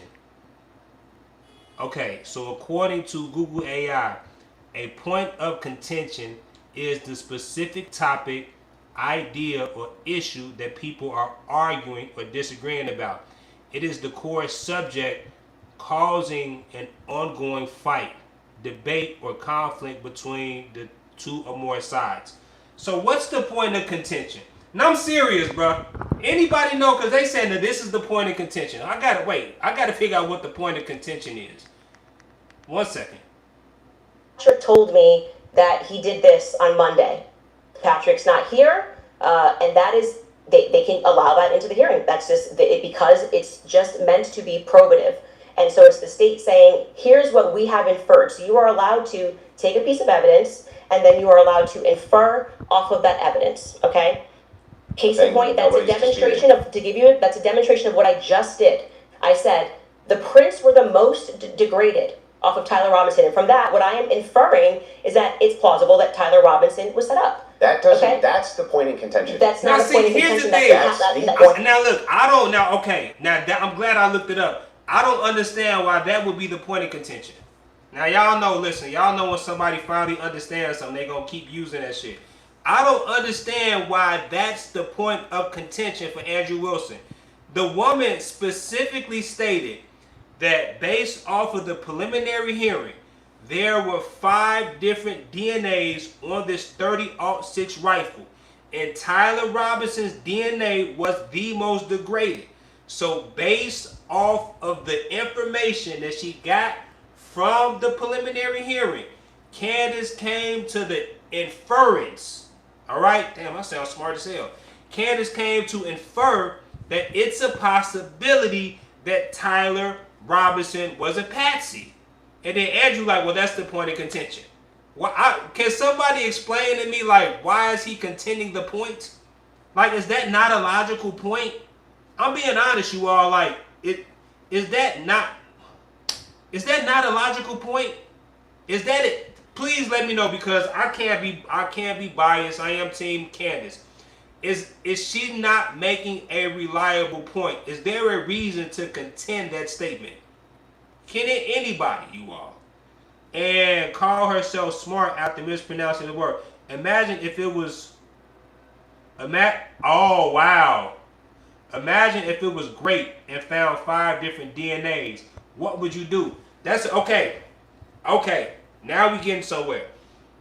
So if it was sexual assault and 5 different DNAs was found inside of the woman, I would lock all 5 of the individuals up. So I don't know if we can. Well, okay. I would, if it was great, if it was sexual assault and 5 other DNAs were found in the woman, okay, because Tyler Robinson's DNA was found on the gun.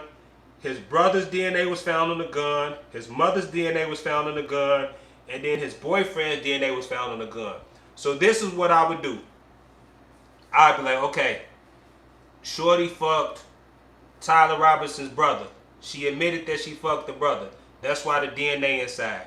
She admitted that she had sex with the mother. That's why it's DNA inside. She admitted that she had a fling with his boyfriend. That's why the DNA inside. But she didn't contend to having Tyler Robinson, sleep with her. So I ain't gonna lie, that's not a good I don't think that's a good comparison, because you can kind of separate the DNAs. Was this man inside of you? Was this person inside of you? With the DNA on the gun, you can't technically do that. Or maybe, okay, let's do this. Maybe, because you can. So I'm trying to meet you halfway.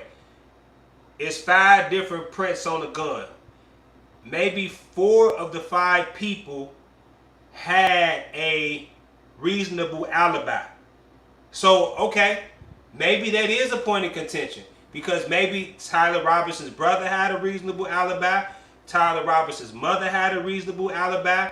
Maybe Lance Twiggs had a reasonable alibi. And maybe that's why, according to the documents, the Robinson family made Tyler Robinson turn himself in because they didn't want to get charged for the murder. So I get what you're saying. Now I get it. I get it. That could be a point of contention.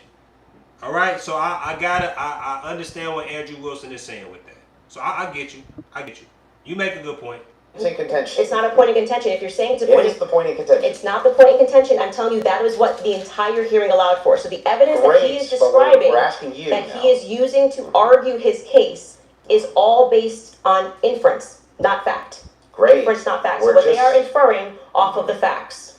So again, we're going to take this, and I'm just going to even grant it because it's irrelevant. I'm asking how you get to the inference that even if you dispute that piece of evidence, that means patsy. I'm looking for the logical chain for how you get to that inference.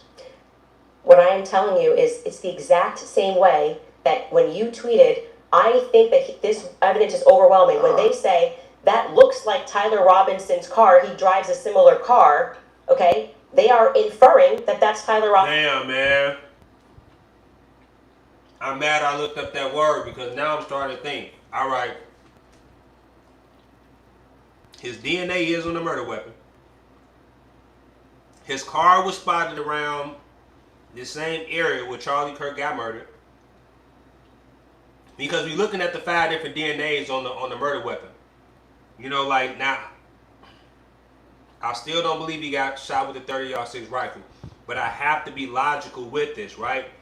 The narrative is that he got shot with a 30-06 rifle. Damn, I'm starting to sound like a white supremacist. I sound like one of these damn people now. Andrew Wilson got a point. I can't lie, bro. He got a point. Damn, I feel kind of stupid now. Technically he has a point because you helped me break it down with the whole sexual assault and the 5 DNAs inside the woman. So if there's 5 different DNAs, okay, this is what he's saying. This is what he's saying about the point of contention. If there's 5 different DNAs on the murder weapon, and 4 of the 5 individuals whose DNA was on the murder weapon has an alibi, then you can totally dismiss their DNA on the murder weapon, right? But with Tyler Robinson, his DNA on the murder weapon, they low-key, they got him going up the stairwell. They got his car. You know what I'm saying? Like, I see why people I can see the other side now is what I'm saying. He making a point. I gotta, like, I have to be non-biased. Like, he got a point. Like, it's a lot of evidence. They have an alibi. They have a text message confession. Like, I know y'all probably like, Chris, shut the fuck up. He has a point. I mean, it does make sense. At first, it didn't make sense. At first, I'm like, why are you all attacking Candace? But if you coming from that angle, like, it makes sense, y'all. Like, I mean, look, listen. We can that is a point of contention. That's a point. I understand why they can't get over that.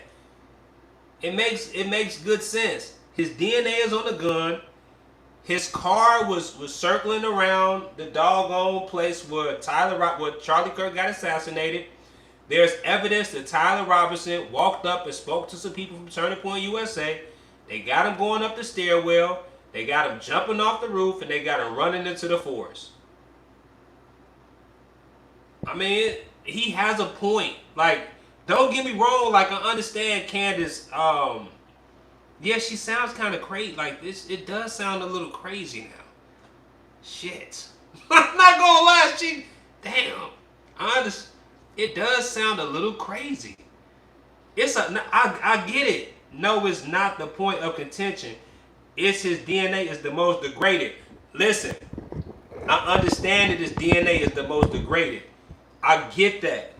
Like I'm not disagreeing with that. And I think maybe if he would have broke it down to Candace, how I'm breaking it down to you all, I understand that his DNA is the most degraded. I get that. Me and you are not disagreeing on that. Check this out. It's the same that somebody said, but what would you do if somebody got sexually assaulted and it was 5 different DNAs inside the woman? And I broke it down. I'm like, well, I broke it down as to what I would do.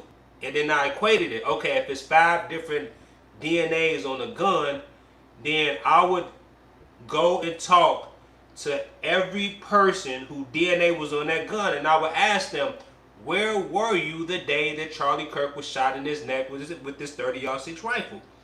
Somebody be like, I was at work. I got timestamps to prove I was at work.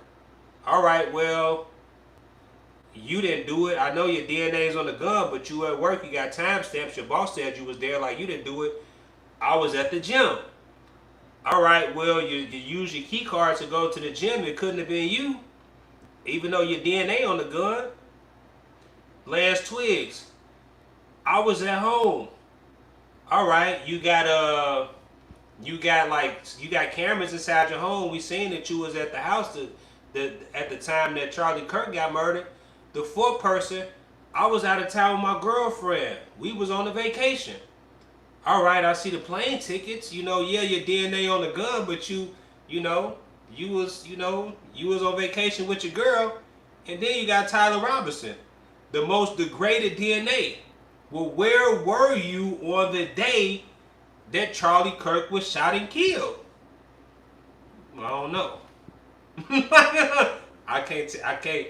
I wasn't around. So where was you at? I can't prove nowhere that I was around. Okay, well, you wasn't around. Your DNA is on this murder weapon. We got video footage of you walking up the stairwell where people heard a rifle being shot. Your car was seen circling around the crime scene, and we had video footage of you talking to Turning Point USA people.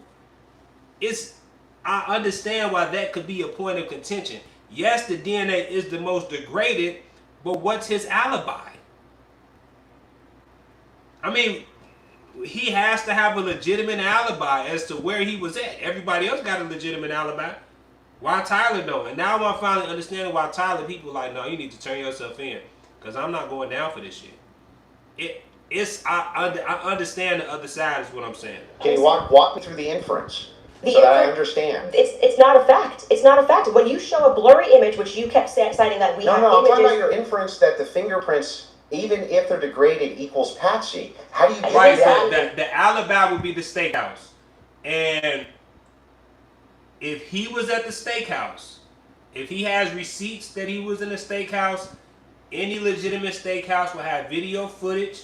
If he has the video footage that he was eating steak around the time that Charlie Kirk was shot and killed, then he's going to walk free.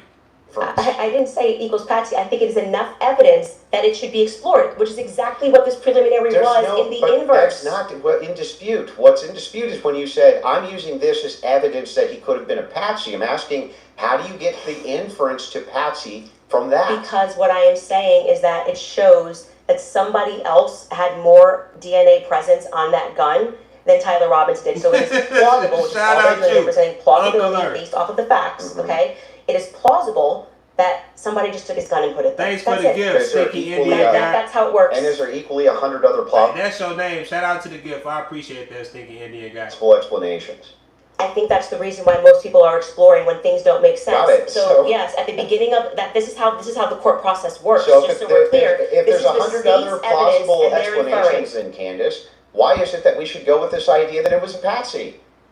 I'm not saying that we should go with the idea that it was a Patsy. I am saying that there is. I thought that was the whole defense, your whole claim. No, today. my whole claim was that there is more evidence that he is set up as a Patsy. How does that equal evidence of Patsy?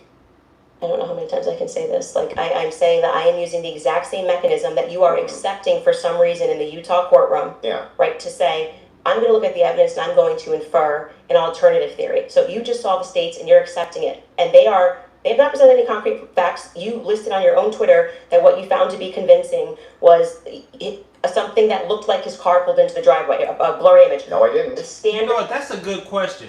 What happens when someone confesses to a crime? Do they get a preliminary hearing? Let's look this up. Because we got to figure this out. I mean, AI knows everything, right? Let's look up your question. Does a person who admits to murder still, that's a good question, still gets a, how do you spell preliminary? Is it preliminary? Let me scroll this up. Preliminary hearing. That's a good question. Let's figure this out. So according to Google AI, it says a defendant who admits to murder still has a legal right to a preliminary hearing. Oh wow. Okay. So a defendant who admits to murder still has a legal right to a preliminary hearing unless they formally waive the right or plead guilty in court. Okay. So he confessed to the murder, but he didn't plead guilty in court. All right. An out-of-court confession is just one piece of evidence, and the state must still prove probable cause before proceeding to trial. Okay. So just because he confessed to the murder out of court doesn't negate the fact that he still deserves a trial. So that's why he getting a preliminary hearing, because he didn't confess to the murder inside the courtroom. White guy coming up the steps that could literally be anyone. This never happened. Can we get a fact check on that? Can we pull up his tweet where he goes over the I didn't say four? that's what convinced me. When you actually didn't say it's what convinced me, but you said this is the evidence that you found to be overwhelming, and you named, I believe, actually 5 things. I think you said it was his car. You said it was. Well, there's multitudes of things that I find. You just said you didn't say it, so we're going to get a fact check on that. You did. Go ahead. You said the blurry images coming up the steps. Quite literally, when Officer Bagley testified, when I'm talking about making inference, this is the most, I thought was the most absurd testimony I've ever heard. And pardon me, it was actually David Hull. They asked him a question, how did you know the guy in the maroon shirt was the same as the guy that came up the stairs later that was wearing the American flag black shirt? I might be changing my tune. I'm changing my tune on live stream. Like, Candace is reaching. I finally see what people say, like, and I've been team Candace for the past year. Candace she's reaching. I see it. She is reaching. And he said, they're wearing the same shoes. Why is that absurd? That's how you decided these two are the same people. Oh wow, what a scientific, they're both wearing Converses. Okay, that's an absurd thing to say. That is not evidence that these are the same people if we're both wearing Converses. That was what he said. That's what flew on the stand. Okay, but I still don't understand how that would be absurd. If somebody, it's an absurd thing. For instance, if somebody were to change their clothes but keep the same shoes on, wouldn't you utilize the shoes to try to track that person? The idea that on a college campus, 2 people wearing this totally different outfits but both wearing Converses can't happen is such an absurdity that I don't even need to argue that. I'm just going to let people deal. Why is it absurd? Just concede that point. Obviously, it's an absurd thing to say. I'm not I know sure, these are the same people sure because they're both wearing Converse. Yeah, I'm not sure if in context that's what happened, but even if it is, you can get a fact check on it. But even if it is, again, if we're utilizing inferences, whenever we're dealing with logic and we're dealing with making a logical inference, we're going to take the entire collaboration of evidence and then we're going to make inferences from that. You would do that with any type of logical proposition. Otherwise, you could never have a true or false claim. You just told me I couldn't. So when that never happened. You're just making stuff up. So anyway, when we're talking about logical inferences, what I'm looking for is the logical inferences that you have that Tyler Robinson's a patsy based on the totality of evidence that you have. We can keep going through your other evidence. We should find this tweet where he lists the reasons that he was convinced. So let's start with the 30-06. I think that's fine. Your team's looking for, do you remember how long ago that was? The tweets of the 5, did you delete it? Or no? No, did you delete the tweets? Okay, cool. I just look for, he said it was his car, it was the car, and it was definitely the staircase photos, and it was when the trial was going on. Okay, she has it. Perfect. Skylar has it. If you want to pull it up so we can see it. Somebody said, so give me the clear evidence right here. I want you to provide it right here. All I heard from the investigator was, we believe this to be Tyler Robinson. Is belief something you go as a fact? You wrote the car pulling in. That's a totally blurred image. Robinson getting out of it. You have no idea if that's Tyler Robinson. The fact that he is seen 4 other times on camera, the fact being just a standard white boy with brown hair was seen walking up staircase. The DNA on the roof, we should discuss that. And on the screwdriver that he left behind, it's overwhelming, man. Yeah, but that's not an exhaustive list. Well, just so we're clear, you did tweet it. But it's not an exhaustive. Yeah, well, just 5 seconds ago, you should concede. You said I only said this one thing and said that was overwhelming, actually. That's not what I said. It is. You can even Patrick, pull your own clip. did I say that? Can you fact check if that was said or not? I did not hear her say So the this. thing that's funny here is, like, we still aren't getting to any of these inferences. So Why are you pivoting? So That's Just a say great why not. point. That's a great point. That's a great point. That's one of the best points I've heard. I have to stop that. That's a great point. I couldn't imagine going this hard for someone accused of murdering my friend. That's an excellent point. Like, that's an excellent point. And I can't say that enough. I don't know why I've never thought about that. The man is accused of murdering your friend. They have a lot of evidence and you're defending them. That. Well, just say I was wrong. I didn't say it. I'm not wrong. So back to the tweet aspect here. It's really funny. That's not an exhaustive list of why I find it. I didn't say it was exhaustive. I just said you said it. And on top of well, no, you didn't. You said that I only said this one thing, and then said based on that it's over. Well, I didn't. You didn't mention that I mentioned the screwdriver, DNA, all these other things. You never mentioned any of that. So no, you're actually incorrect there. But on top of that, moving over to the actual evidence itself. Are you? Yes, I'm okay. Anyway, back to the evidence If you're itself. okay. Yes, Actually, I'm glad you're asserting that you're okay. I wasn't worried about your health. I'm just saying that I just said you tweeted this. You said no, I didn't. We got a fact check, and now you're like just gonna gaslight me and pretend that I said. There's no gaslighting. It wasn't exhaustive. I never said that. I just said you did say this. Zero gaslighting. I didn't say you couldn't have said more, but I would like to address what you said in that tweet. This is your time. If this is how you want to spend it interrogating my position, you can do it that way. I'm just addressing what you asserted on your Twitter was like the hard evidence that convinced you was overwhelming. That's literally your debate claim. That's not what you said. That's not actually, in fact, what happened in that exchange. Man, y'all, I can't believe I'm changing my tune because I have to be fair across the board. Similar to like the Dirk case, we've been talking about the Dirk case for the past couple of days, and even though I truly do believe that Dirk was involved in the murder of Lil Pab, I think he did send a hit. Is not what we know; it's what we can prove. Same thing with this Charlie Kirk assassination. Even though in my heart, I truly do believe that Charlie Kirk was murdered by Israel because he was going to become the next Hitler. It's not what I feel. It's not what I know. It's what I can prove.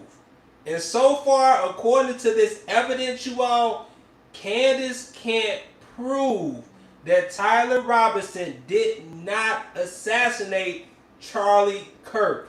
I finally understand what anti-Candace Owens people are saying. I get it. It's not what I know. And I think that's why they kind of smiling and looking at her like, yeah, you own to something. You know, because we know she's on to something, but she can't prove it. She can't prove it. The prosecution can prove this shit. I get it. Like it's crazy. I had a eureka moment, all because I looked up a damn word point of contention. This makes a lot of sense. Candace does sound batshit crazy. And listen, you all, I stopped watching Candace because after a while I got lost.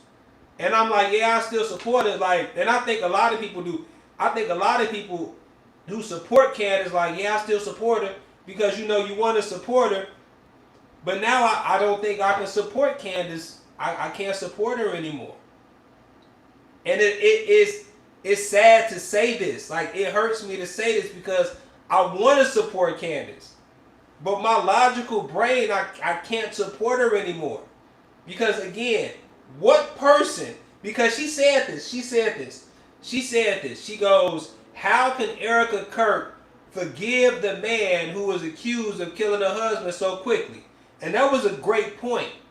But how can a woman who claims to be the best friend of Charlie Kirk, who was murdered, defend his accused murderer the way she's defending the accused murderer? This shit don't make no sense. It don't. So, yeah, bro, like I can't support Candace no more. I ain't got no smoke with Candace. Like, I'm not saying she a bad person. I'm not saying fuck Candace. I'm not saying Candace can kiss my ass. I ain't sitting there calling her a dirty black bitch. I ain't saying none of that, y'all. Like, I'm not disrespecting her. I just personally, I can't support it. I can't support Candace in this shit. Cause it don't make no sense. It don't make you a bunch of flip-floppers. How am I a flip-flopper? I'm being real. Like, I'm listening to this debate because I haven't been watching Candace. I stopped watching Candace a while ago, like 6 months ago. And I'm watching this debate and I'm just using my mind. Like, I want to believe her. Like, you know, my emotions, I want to believe her. But I can't support her right now. Like, it's because it don't make no sense. You say you doing exactly what a jury would have to do. Listen to the evidence. Okay, bingo. I'm listening. And listen, you all. I don't like this motherfucker right here. I don't look at this look on his face. I don't like the look on his face. I don't like the way his hand is on his knees. I don't like the way he crosses his legs. I don't like the way he talks. I don't like him. All right? I like Candace. Candace look cool. She got good vibes. She talking cool. But we can't go off. I finally get what y'all said. We can't go off the vibes. And I think a lot of people was going off the vibes. Like, I think this is crazy. I sound like a damn a white ring Republican. Damn, now y'all gonna be calling me a sellout. Shit. But it is what it is, y'all. Like, I can't support this. I cannot support Candace. Candace sounds batshit crazy. And she may be right, but she can't prove it. She has no proof. All of this is speculation. Like, this shit is crazy. All of this is hearsay and speculation with no hard evidence. It is what it is, Tommy. All this, I cannot support this damn speculation. It's crazy. I mean, let's continue to watch it. We'll continue to. This is nuts. I can't. And listen, y'all. I was so go Candace, go Candace. I can't do that. I can't cheerlead Candace. She sounds nuts. So what's your position here? Yeah, so my position is that based on all of the evidence, which has been demonstrated, at least all the evidence to my knowledge, that I'm actually not seeing anything that's compelling as an alternative theory. She might be, Tommy. I'm not seeing anything which is convincing me of something otherwise than what the state is presenting as evidence. That's my position. If that's what you're asking me. So just going back to what you did actually tweet, is it fair for me to ask questions about that? Is that the only tweet you're going to ask me about? Well, we're addressing your claim that the evidence is overwhelming, and this is a tweet where you listed what you felt was overwhelming. I think that's fair, but not right? I feel like sure, that's fair. But not exhaustive, just so you know. And I never said it was exhaustive. Go Although ahead. you said I did. Sure, whatever you want. But yeah, so going back to that, all of that, as you say to me, well, Candace, why are you addressing and making inferences off of the... Honestly, you all, I'm not gonna lie. I understand why people saying she's a sick individual. Damn! I can't believe I'm low-key kind of sad with Erica on this. When they called her a sick individual. Like, this does seem like some sick shit to do. This was her friend. It does come across as grifting her friend's death. It does. Can I be real with it? It does come across as a little weird. Like, it does.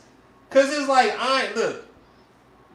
Until you come up with hard concrete for profit, it's like until you come up with the proof, with the evidence, she shouldn't be making no damn live streams every day about who murdered Charlie Kirk until she knows. Like, she don't know. She just been speculating for a whole damn year. about her own friend's death. This is some sick shit. Like, this is crazy, bro. Like, if my friend died, God forbid, if one of my friends died, I'm not going to be on the internet every day trying to speculate and trying to figure out, well, who killed him. Tune in to part 2. Like, what the fuck? Shit. This is sick. She got paid $300,000 to have this debate. This is sick. I'm not gonna lie. Candace is a sick fuck. Damn. I can't believe I've been supporting this shit. Damn, $2 million after ads? This is crazy. And then listen, she's like, oh, we'll be back after our sponsor. Do you like beef? I'm like, wait, what? Do you like foreign-raised beef? I'm like, damn, bitch, your friend dead. This is some heartless shit. Was her and Charlie really friends? Like, this debate got me questioning everything. This shit got me questioning my entire existence. This is crazy.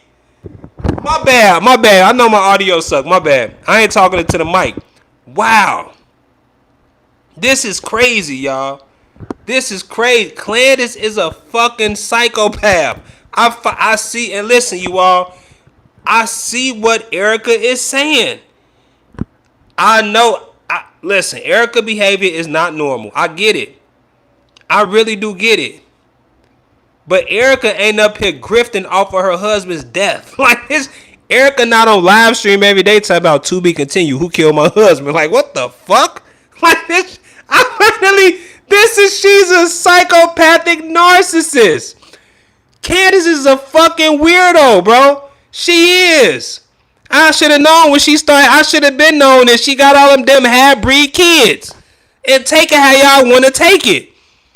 I should have known she fucking that white dude. This is insane. Some fucking weirdo. Shit. This is fucking crazy. I'm sorry, y'all. Look, please forgive me. I just had an epiphany. This is, of course, MAGA are gullible, dumb enough to believe in the imaginary man in the sky. Listen, this is shit. This woman had gaslit me for a year. This woman has gaslit me for a year. I've been defending Candace for a year. Don't say that about Candace. Y'all being racist. Y'all mad because she black. That's all type of shit. No, y'all mad because she's a fucking psycho. Like for real. Shit. Wow. Damn. I thought y'all was just racist. I thought y'all hated it because she was black. No, she's just a problem. You sound, no, I didn't get vaxxed, all right? Damn. I'm just had an epiphany, y'all. Like, if my friend died, and I claim I truly love my friend, I'm not going on YouTube live every day talking about to be continued. Thanks for the super chat. Thanks for the super chats. I'll debate you for $300,000. Like, damn, this show, homie, you making a lot of money off his death. Like, shit. She made a lot of money. Look, her friend dying is the best thing that ever happened to her financially. This is a grift at its finest. I used to listen to Nick Fuentes telling her, shut up, bitch. He used to, shut up, you dumb bitch. I used to get so mad listening to him call her all type of bitches and dumb hoes. Now I get it. Like, I truly do get it. Listen, y'all, if white people have taken it easy on her, if she was doing this in the black community, she would have got shot 6 months ago. And she would have got her ass beat pregnant by some ghetto-ass black bitch. Keep my man name out your mouth, ho. They would have beat the fuck out of her. Seriously. Candace is crazy. Guys, this is bad. We gonna listen. This is my reaction. Cause you all. I was in the truck earlier today. I listened to 2 hours of this, and while I was listening to it, I'm like, yeah, Candace, get him. Candace, get him. Candace is fucking nuts, dude. Yes, somebody got to come back. Candace going to hell for this, bro. Candace is going to burn in hell for what she's doing to her friend, bro. Shit. This is Alright, let's continue. No, I never asked you why. You're making inferences. I asked you how, with the inference you made, you got to the conclusion. Okay, so I would like to know how you got to the conclusion. And I'm just gonna throw it right back at you, because for some reason you permit yourself to do it, and that's what I'm demonstrating, is that you permit yourself to do it, and then you say, when I do it, it's a conspiracy, right? No. How are you able to infer off of blurry staircase images that that is Tyler Robinson? Yeah, so in that particular case, what you do is you take that. I swear, bro. I know. Listen, I'm disappointed in myself, dog, because I do sound like Race Batum Tatum, bro. Like and maybe because I've been watching that nigga, but I'm really disappointed in myself that I can't lie to myself, dog. I feel bad. I sound like Brandon Tatum, bro. I don't want to sound like Brandon Tatum. Like, I want to sound like a real ass nigga. But nah, this shit ain't right. This shit ain't right. Like, I get it. This ain't right. This shit ain't right. She wrong for this. This is not right. It's right. She wrong, bro. Candace wrong as two left shoes for this. She wrong. This supposed to be her homie. Like, I understand, Erica. Just stop. Like, let me grieve. Just stop. She not defending. Listen, how is she defending her friend when she's defending the person accused of murdering her friend? Whoever put that in the comments just changed my life, dog. He's accused of smoking your homie, and you defending him like that off of damn inference and speculation and hearsay? Stop it. So it's not just they got evidence. Tyler Robinson is seen in the staircase. Why are you calling him Tyler Robinson in the staircase? That's what I want to get to. Yeah, because, I mean, we'll just use this. If you don't agree that that's Tyler Robinson, then you would just have to humor me. I think it is, so I'm using the name. But why do you think it is? Because you think Thank you, Anthony. What I'm trying to explain to you. Okay. So if you're asking for my inference why I think it's Tyler Robinson, is because Tyler Robinson said in his text messages, you'll be able to see me on security footage at the campus. Said it in his own messages. On top of that, twigs, yes, you can pull them up if you want to fact check that. He did say it. On top of that, I actually think I really did miss that. I'm not saying you're wrong. I don't remember him saying you're going to see me in. I'm paraphrasing. I'm going to pull that up. Yeah, I think and that's by the not way, right. Twigs himself said that he had some maybe a tiny bit of doubt, but it sure looked like Tyler Robinson inside of his various surveillance footage that he saw. So Lance, sorry. So there's multiple reasons why it is that I believe that that's Tyler Robinson, not just because of blurry footage. Did you have a dream? Just kidding. No, it's because I combined multitudes of evidences. So let's address those multitude of evidences. The first one we're working on a fact check on, because I do not ever remember him tweeting, that's me in the staircase. or texting that's me in the staircase. I think that I didn't say that. I said literally didn't. What I said is that he texted over, you'll be able to see me in footage at UVU. And I'm paraphrasing, but that's what he said. Yeah, could we get a fact check on that? The second thing you said was Lance's testimony, and actually what Lance says is, I'm not 100%. I agree. But in terms of what he wears, again, me pointing out the absurdity, he wears Converses, he wears sneakers. If his boyfriend is not 100%, I'd like to understand why Andrew Wilson is overwhelmed by it. That's what I'm trying to get to. And lastly, I would like to remind you that Lance's statement would not be permitted. This was a huge part of the preliminary hearing, that they were leading. All the questions that were asked of him were leading, so they would be struck down at the actual trial. And also, I would like to remind you that he got use immunity for that. Use immunity. I understand. Which means, like... That happens, by the way, all the time in these cases. And I'm wondering why it particularly happened for Lance in this testimony. And I would also like to point out that something that's remarkable about this, again, leaning to my perspective, that Lance has a lot more, which I have said many times, Lance has a lot more involvement than the feds are letting us know. I think more is going to come out. Because they interviewed him on September 11th, and then for whatever reason, just ahead of what was supposed to be slated as the preliminary hearing, which was initially supposed to be in May, they bring him back to do this interview, which in my opinion should have never been allowed. And I actually agree with the defense that it's a violation of his constitutional rights not to allow them to have cross-examined him. But I understand Utah 1102, do what you do, it's all hearsay. But to allow it in that way, for him to just be able to also have use immunity, knowing that he's not going to get in trouble. He could literally get up there and lie about anything, and he's not going to get in trouble because the use immunity was given to him in April, I believe. April 28th is when they gave that testimony to the defense. I think they shot it in like April 20th of 2026. That is not compelling to me for somebody who has use immunity to give a testimony and to say, I'm not really sure, but definitely like he wears jeans and stuff. That's not You know what? He did Liberty actually Charge. get a fact check on that. Yeah, that's not. If this was last week, I'd be mad that you said that. But you 1,000% right. And it is what it is, Tommy. I'm riding with you right or wrong. But she is an evil black witch. Like, here she is. This is some witchy shit.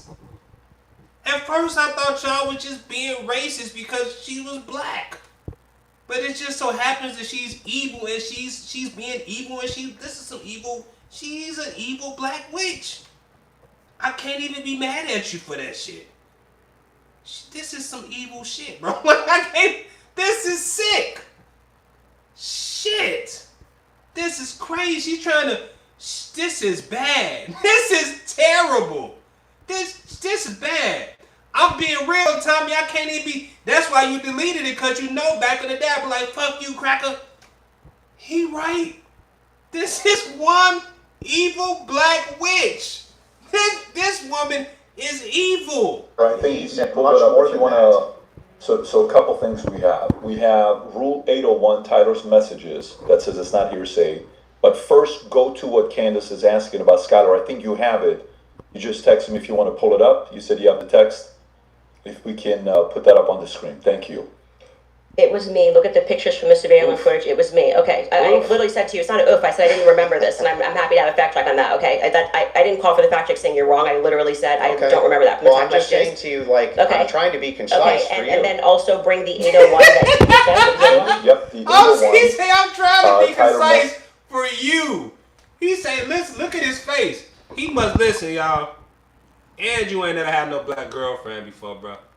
He said, I'm trying to be concise for you. He said, this shit is hilarious.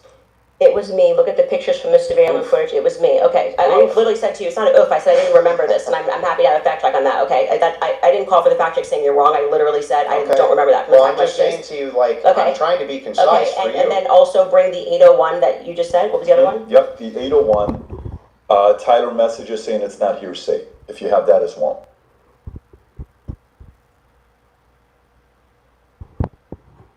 There you go. Wait, what are we saying is not hearsay? Statements that are not hearsay. A statement that meets the following conditions is not hearsay. It was hearsay. They said it in the trial. Hang on. Okay. Okay. Is consistent with the declarant's testimony, and the declarant denies having made the statement or has forgotten, or is consistent with the declarant's testimony and is offered to rebut the express implied charge that the declarant recently fabricated or acted in recent improper influence or motive in testifying. So then, wouldn't that mean that a bunch of this wasn't hearsay? So the issue with his I just want to make sure. Would that mean that a bunch of this wasn't hearsay? So the opposing party, which down the line, like I said, they talked about this for about an hour and a half, and they discussed how if Lance was in court and he was giving his first party, giving his testimony as the opposing party, whatever, all of this would be fine. They had an issue with how the questions were being asked and that they were not allowed to cross-examine him. Mm-hmm. So that is why none of it was hearsay. And look, none of it was hearsay. She lied. Look, she's lying, dude. I can't believe she sat there lying on it. Listen, it was in black and white. Watch this. Title message. Hold on, we gotta play this again. If you have that as well. What? Listen, we gotta read it.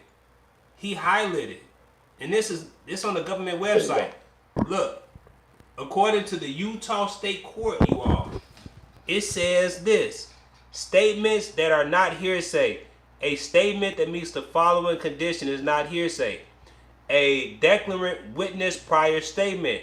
The declarant testified and is subject to cross-examine about a prior statement and the statements. It's not hearsay. Lance Twig's statement is not hearsay. Why is she getting on his line like this? I did not understand for the life of me why so many white people were attacking Candace. I couldn't understand it. Now it's making perfectly good sense. She lying. Of course, she is flat out telling lies. She lying, and she lying for that damn money. She lying for that money. Shit. This is crazy. Hold on, y'all. We're saying Statements that are not hearsay. A statement that meets the following conditions is not hearsay. It was hearsay. They said it in the trial. Hang on. Okay. Okay.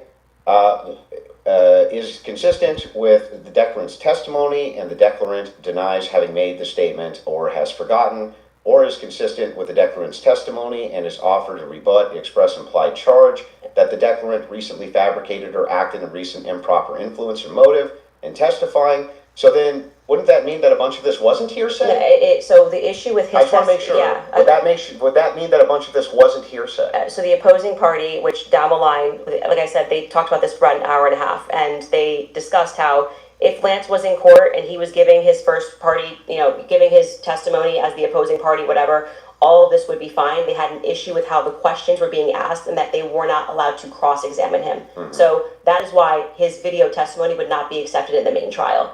And what I said to you is this entire preliminary hearing is under Utah's 1102. So they are allowed to just use hearsay. And no, so you didn't say that. You said most of it was hearsay, actually. Yeah, the overwhelming majority. Well, I mean, I'm leaning now into my opinion that some scientific aspects, which they kept asserting, like the federal rule 403 or 402, some of those parts were quite scientific. Sounds like you're backtracking quite a bit.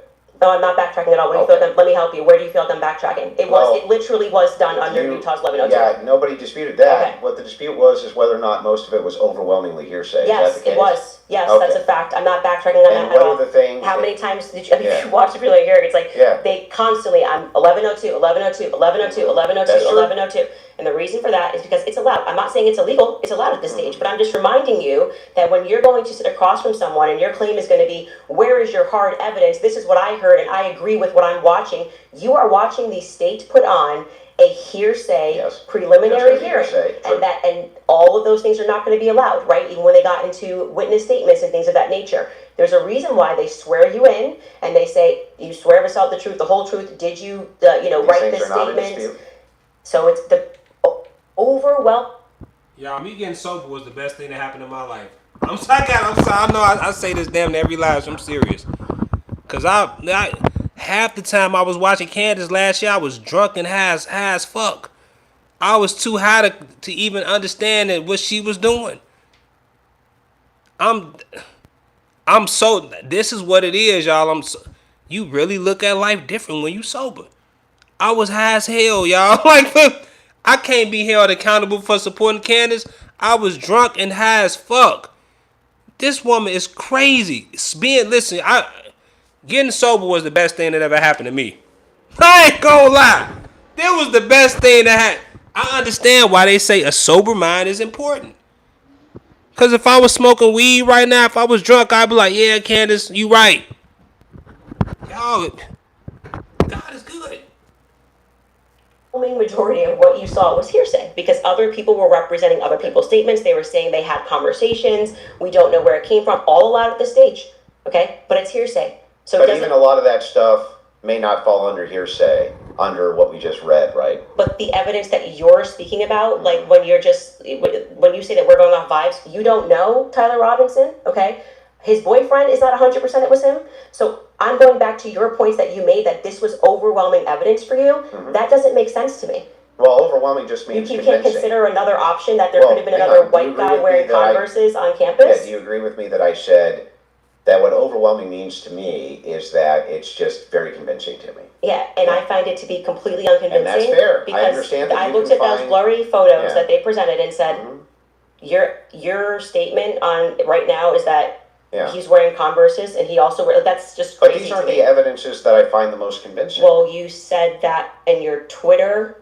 That's not the only thing I've ever said on my Twitter about this case. Right, but the question that was asked of you was pretty direct. Yeah. Right? What did you find this is not an exhaustive list of all the things that I find Well, that's not what you said convincing. In the tweet. You can tweet longer, too. It's not like we're limited now to 240 characters anymore. So anything that I tweet and all other tweets that I've ever made are now excluded because I used the word overwhelming in this one. Well, even though all of this information I've said so publicly over and over and over again is what informs my position for why I'm convinced on the case. That's bizarre to me. I feel like this is Andrew versus Andrew. Somebody asked you a question, what are the points that you find to be the most overwhelming? And you answered. You mean from that day, from that particular day of the hearing that I was responding to? Okay, is there something you find to be more overwhelming? Let me answer that question. Yes, okay, that's what what I do was you? saying, Okay, go yeah. ahead, go on. What do you find to be more overwhelming? Yeah. So we do this. Do we want to get into it, or do we want to do a quick ad break?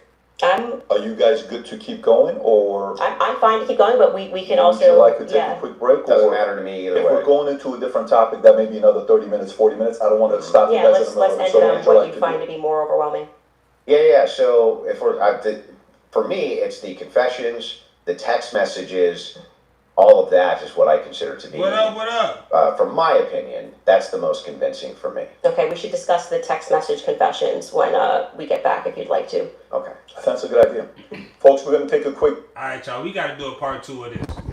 And this is a reaction video. I'm going to be running my mouth. So we got to do a part 2 to this. Candace don't care if she look crazy or not, because at the end of the day, she's still getting paid. Wow. I ain't gonna lie, y'all. Wow. This is crazy. Hey, yo, Chris. I'll search. Did Tyler Robinson's boyfriend confess to him doing a murder? According to the evidence that they have, he confessed. According to I understand about Robert Arall and who killed Kennedy, I get that there's a possibility that a conspiracy can be taking place. And I'm not denying that, you all. I'm not denying that, there were foreign governments involved. I'm not denying that France and Israel wasn't involved. I truly do believe that it's a possibility that they were. But where's the proof? Like, it's not what you know. It's what you can prove. And I'm done grasping at straws. I'm not going to be sitting there grasping at straws. Show me the evidence. You know what I'm saying? Like, Candace had a year to show us the evidence, and they showed us a damn thing but her bank account. So, you all, make sure y'all keep that notification bell on. We're going to do a part 2 tomorrow morning. And then we might have to do a part 3. We're gonna really dissect this. Because look, the Jews may have done it. The Jews may have done it. I'm not saying they didn't do it. They may have done it. But we can't prove it. Candace can't prove it. Nobody can prove it right now. It's all hearsay and speculation. What we do know is that Tyler Robinson's DNA is on that 30-06 rifle. It's a possibility that 30-06 rifle bullet could have got stuck in his neck. Tyler Robinson has no alibi, and he allegedly confessed to the murder. Why is this a debate? Why are we debating this right now? It's crazy, y'all. It's crazy. So you all get some rest. I'm gonna give me some rest. And we gonna be back on this. We gonna be back on this. I appreciate you all guiding me to the light, you all. Cause I was so team Candace. And I really do have hope in the white race, Maybe y'all ass ain't as bad as the media make y'all out to be. Maybe y'all not as racist. Maybe y'all just don't like stupidity. Because this is some stupid shit. I can't even lie to you. I understand why y'all think people who follow Candace is just fucking idiots. Sheesh. This is what it is, y'all. But I love y'all. I mean that. I will be back. If y'all want to finish watching it in y'all private time, you can. But we gonna dissect this. We gonna dissect this like a damn frog. So be on the lookout, man. I'm gonna go live tomorrow. I'm gonna charge my phone up. I'm gonna try to do it around 10 o'clock Cali time. So be on the lookout for that, y'all. I love y'all.